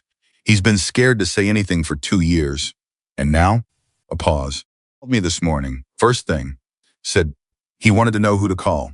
Emma set the drinks down. At Chen's office, she said. County DA. Her number is on the county website. Both men looked up at her, their eyes calmly. Tell your brother-in-law, she said, that he's not the only one, and that the person on the other end of that call is someone who actually listens. She moved on. As she moved, she caught it, the particular quality of something spreading through a room. Gossip. Something more substantive, people realizing, or in real time, that the thing they had been sitting on the information, or the stories, the evidence of what Victor Kane had done, and who had helped him do it, had somewhere to go now. A calculation had changed, that the risk that had kept them quiet was different now, was smaller now, because they were no longer alone in it. She had seen it start last night, with old Ray setting his glass down and deciding to speak, watching it continue now. At 12:15, buzzed with a text from Margaret. One line. Kane placed on administrative pending investigation. You should know. Emma stopped where she was. I'm in the middle of the bar, holding a tray. Daniel Kane, the sheriff. The badge that had made Victor's whole operation possible. Protection that had made everyone else's silence feel inevitable. Something that had made people say, there's no point in reporting it because his brother runs the department. But administrative leave. She put the tray down on the nearest empty table, and she stood there for a moment, just breathing, because that was the piece that mattered beyond Victor himself. Victor could be prosecuted and would be, but the machinery that had made him possible was the institutional cover that had let him operate in the open for years while everyone looked at the ground. That was the thing that could have survived Victor's arrest and simply attached itself to someone else about him. Someone who understood better how to be subtle about it, who had learned from Victor's mistakes. But not if the machinery itself was being examined. What if Daniel Kane was on administrative leave and the department's handling of years of complaints was under review? She picked the tray back up. She went back to work. In the room, she caught Sarah's eye. She tilted her phone up slightly, under the screen. Sarah read it. Something crossed Sarah's face, not triumph. Nothing so simple, but a kind of deep, settling acknowledgement. A person who has been bracing for impact for so long that when the ground finally steadies, whole body has to learn how to stand differently. I gave one small nod. Emma put her phone away. The lunch rush carried them through to 2 o'clock. The time it cleared, Emma had covered more ground in the bar than she usually did in a double shift, and the physical tiredness had settled into her legs and shoulders with a specific honesty. She leaned against the bar for a moment, allowing herself that. Sarah came and stood beside her. They both looked at the room, the tables being cleared, afternoon lull settling in, the ordinary machinery of a bar doing what bars do. I keep thinking about, Sarah said. Tell me. I keep thinking about the night my mother died, Sarah said. Was here, actually. Working. She passed at the hospital, and I didn't know until my uncle came and told me. She looked at the floor. And after he told me, I kept working for 2 more hours. I didn't know what else to do with myself, and the bar was open and the customers needed things. She paused. And at the end of the night, after everyone had gone, I sat on that stool. She gestured to the stool at the far end of the bar, old Ray always used, and I just sat there in the dark. And I thought, what am I going to do with this place? Emma didn't say anything. She listened. I thought, Sarah continued, the only answer I have is to keep it open. Exactly what she built it to be. A place where people come to not be alone. She was quiet for a moment. All I've ever been trying to do. That's all any of last 3 years has been about. Just keeping it what she made it. Emma looked at her. But it, Emma said. Through everything, you kept it. Sarah nodded slowly. I did. She said it not proudly but factually. The way you state something that took everything you had and you're not going to pretend it didn't. At 3 o'clock, Jack came in to say goodbye. He came in with two of his men, and the three of them moved through the bar with the same quiet directness they had moved, with all night no performance, no ceremony. Jack shook Sarah's hand. Sarah held it a moment longer than a handshake requires. If you need anything, Jack said. Anything at all. You have Emma's number. I have your number now too, Sarah said. All right. It's more than all right, Jack said. He turned to Emma. They stood across from each other, and Emma thought, for the first time, how much he reminded her of her father, not physically, even in specific gesture, but in the quality of his presence. The way he occupied a room without dominating it. The way he made you feel both seen and unworried. All right, he said. Simple as that. We did right, Emma said. Almost smiled. Don't let them make you small again, he said. Whatever comes next in the legal process, whatever noise gets made, don't let it make you smaller than you were last night. He looked at her steadily. You know who you are now. Don't forget it. Emma held that. For a long time. Safe ride, she said. He left. His men followed. And through the front window of the last mile, Emma watched them go. The motorcycles pulling out one by one, building, and then moving, and then gradually fading as they rolled through Silver Creek and out onto the highway, tape on the corners, carrying back to wherever they came from the particular knowledge that they had shown up for someone who needed it. It was only accounting that mattered. The engines faded. Silver Creek was quiet, the real quiet this time. Not the loaded, fearful quiet of a town that has been holding its breath for years. Different. Something that had space in it. Emma stood at the window for a moment after the last engine sound disappeared. Then she turned back to the bar. She had 3 tables to clear, a section to reset for the dinner shift, and she'd promised Sarah she would stay through close tonight. There was work to do, and she was going to do it because that was what she did, and because it mattered, and because the last mile deserved to be looked after with the same faithfulness in the good moments as in the hard ones. She was resetting table 4 when the door opened. Up. She stopped. The man in the doorway was in his early 30s, broad-shouldered, with his father's coloring and his mother's eyes. They needed 3 seconds to place him before the recognition arrived. Pete Chavez, not his brother-in-law, not someone from his family. Chavez himself, the man who had left Silver Creek 2 years ago when Victor Kane had systematically destroyed everything he'd built.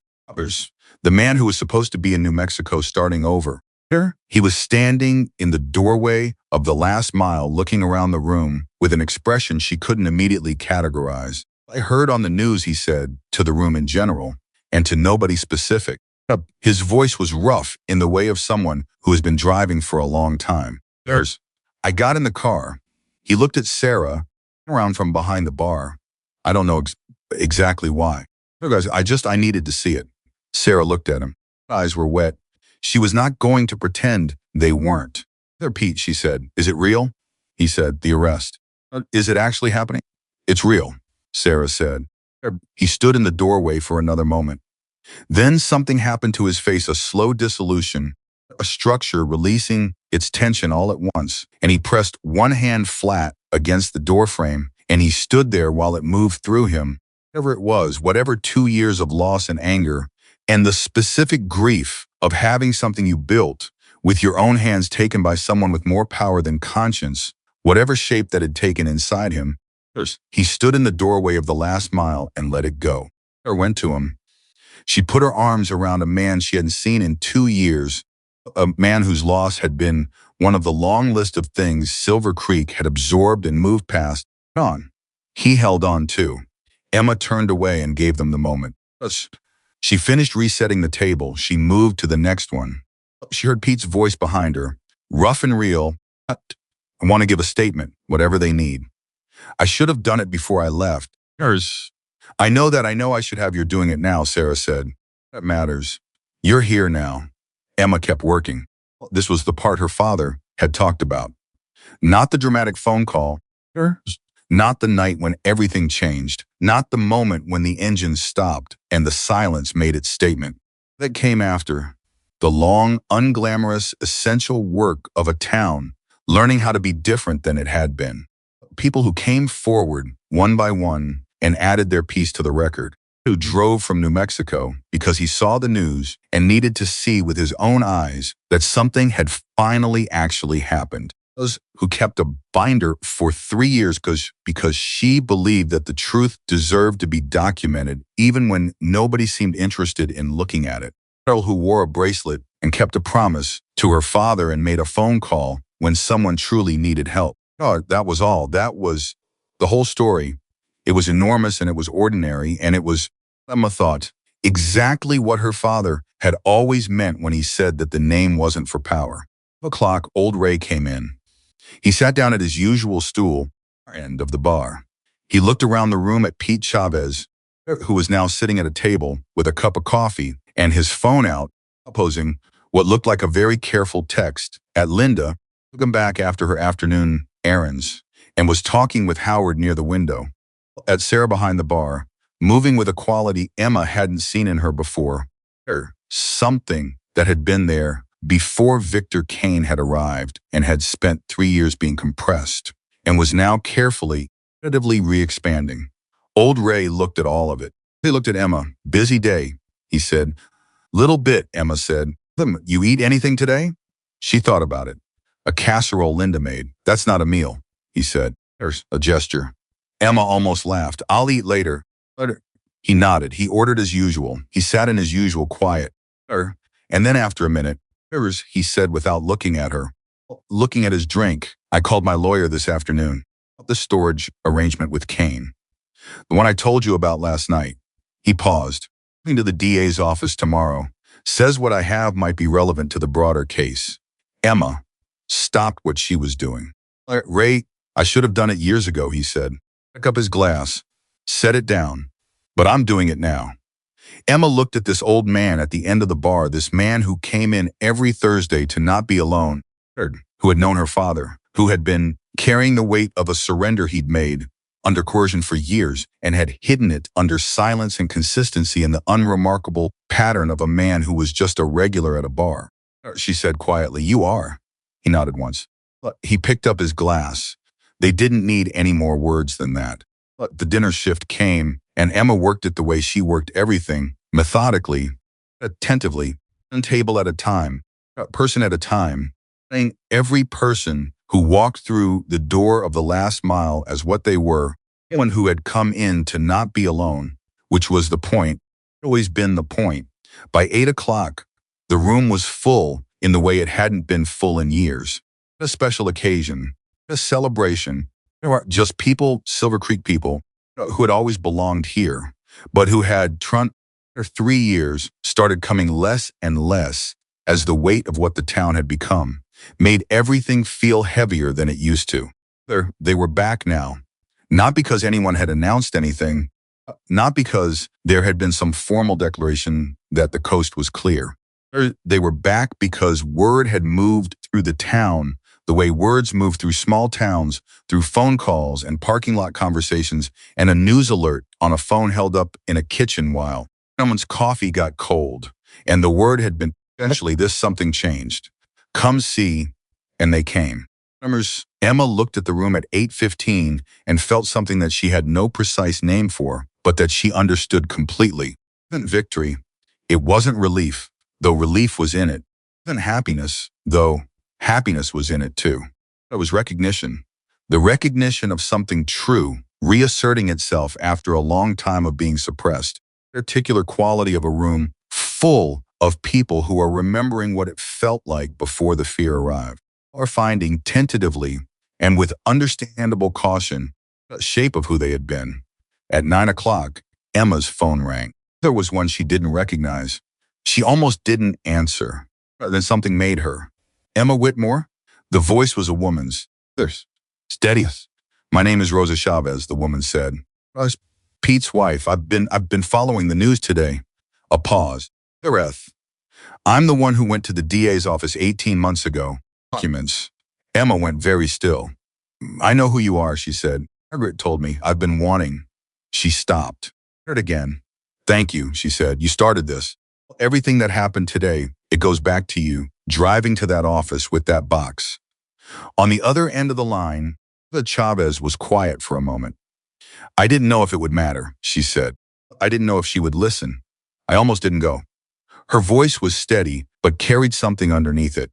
Because I thought about Pete, about what he built, and what it cost him, and what it cost us when it was taken. I thought if I don't go, then it definitely doesn't matter. I go, at least there's a chance. It mattered, Emma said. It mattered enormously. Rosa exhaled. Pete called me an hour ago, she said. Told me where he was, that he'd driven to Silver Creek. She paused. Well, he sounds different. His voice sounds different. I don't know how to explain it. I think I know, Emma said. There. He said, you're the one who called the Hells Angels, Rosa said. There was a member, Emma said. He always said the name was for protection, for people who truly needed it.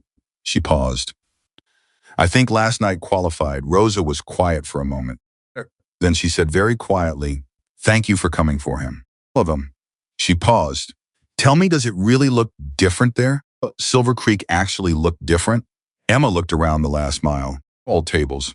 At Pete Chavez, still there at 8 hours, with two men Emma recognized as former colleagues of his from before. Moving behind the bar. With that quality of re-expansion, Emma had noticed all evening, pulling steadier with every hour.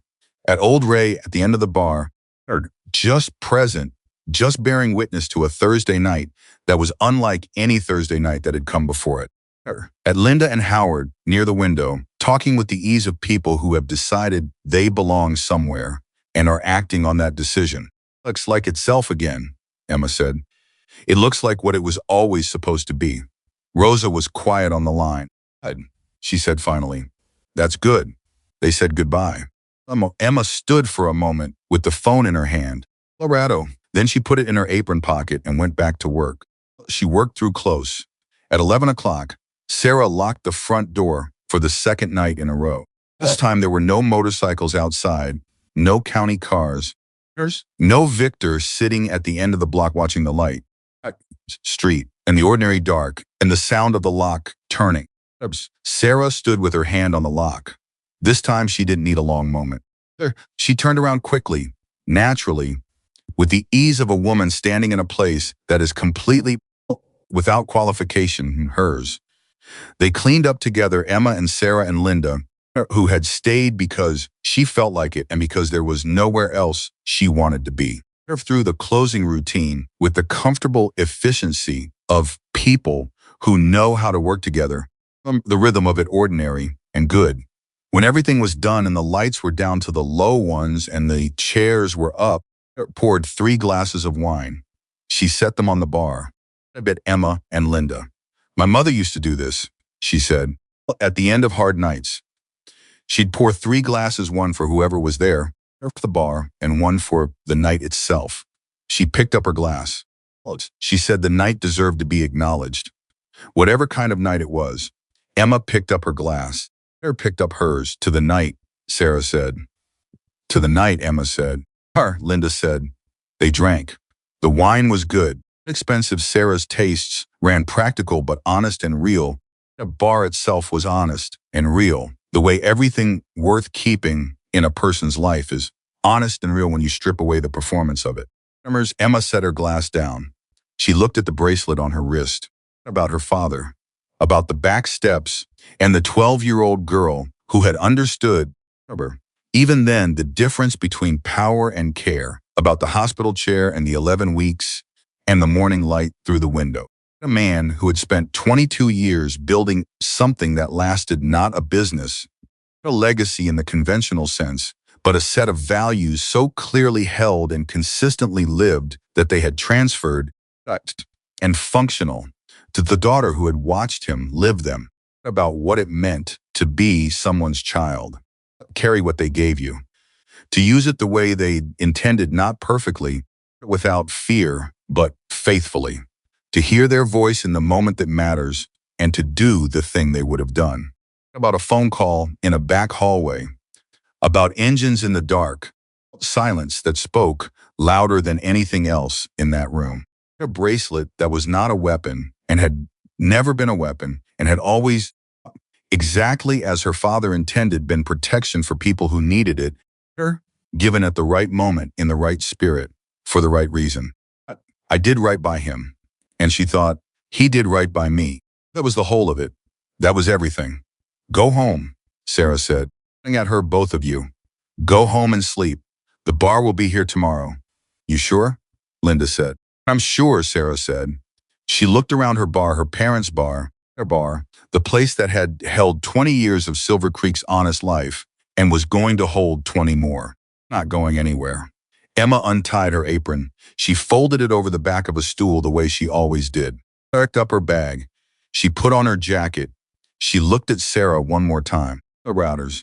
There was nothing left that needed to be said between them, which was the clearest possible sign of everything that was understood. She walked out the back. The night air was cool and clear, and the stars over the Arizona desert were the kind of stars that make a person feel small in the right way, not diminished, fully scaled, part of something enormous and continuing. One human life among all the human lives that had ever happened under that sky, each one with its own weight and its own attempt to do right by the people they loved and the places they belonged to. Emma stood in the quiet for a moment. She touched the bracelet of her father. I kept my promise, she said quietly, to the night, to the version of him that lived in everything he had taught her. Well, it went exactly the way you always said it would. She got in her car. She drove home through Silver Creek, through a town that was the same streets and the same buildings it had always been, and that was underneath all of that sameness, beginning the slow and necessary work of becoming something it had not been allowed to be for a long time. Somewhere in that town, Pete Chavez was calling his wife to tell her he was heading home. Old Ray was sleeping better than he had in years. Somewhere, a building inspector named Garrett was sitting with the complicated mixture of relief and accountability that comes from having finally done the right thing and figuring out how to live with both of them. Somewhere, Rosa Chavez was hearing her husband's voice on the phone and hearing the things she'd said she heard in it, that he sounded different, that something had shifted, that the long wait of an unanswered wrong had finally found its answer.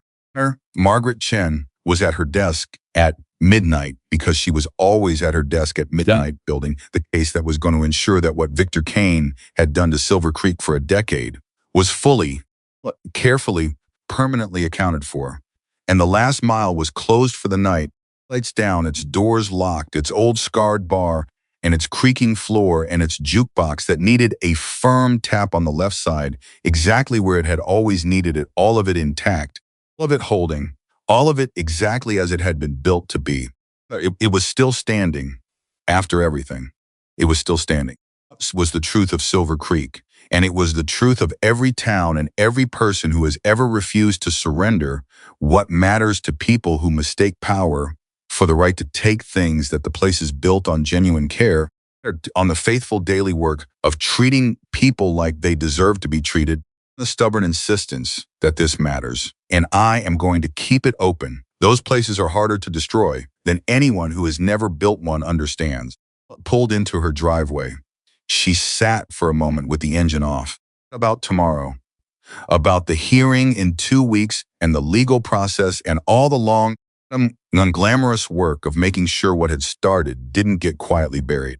About the people who were going to call up Margaret's office in the coming days, the ones who had been waiting for the calculation to change, the ones who had something to say and had needed to believe it was safe enough to say it. About her shift tomorrow and the day after, and the day after that, she thought about the last mile still standing. Out of the car, she went inside. She set the bracelet on the nightstand carefully, the way she always did. She lay down. And for the first time in 3 years of working double shifts and holding the line and refusing to let the slow erosion win, Whitmore closed her eyes and slept without the weight of what was coming, because what was coming was not what had been coming before. What was coming now was different. What was coming now was justice, doing its slow and imperfect and necessary work. And the last mile was open. And Silver Creek was waking up. And sometimes, not always, up. Not easily, not without cost, but sometimes, when the right people show up at the right moment and refuse to look away, the truth turns out to be stronger than everything that was built to bury it. It is not a fairy tale. That is what happens when someone decides they are done being afraid.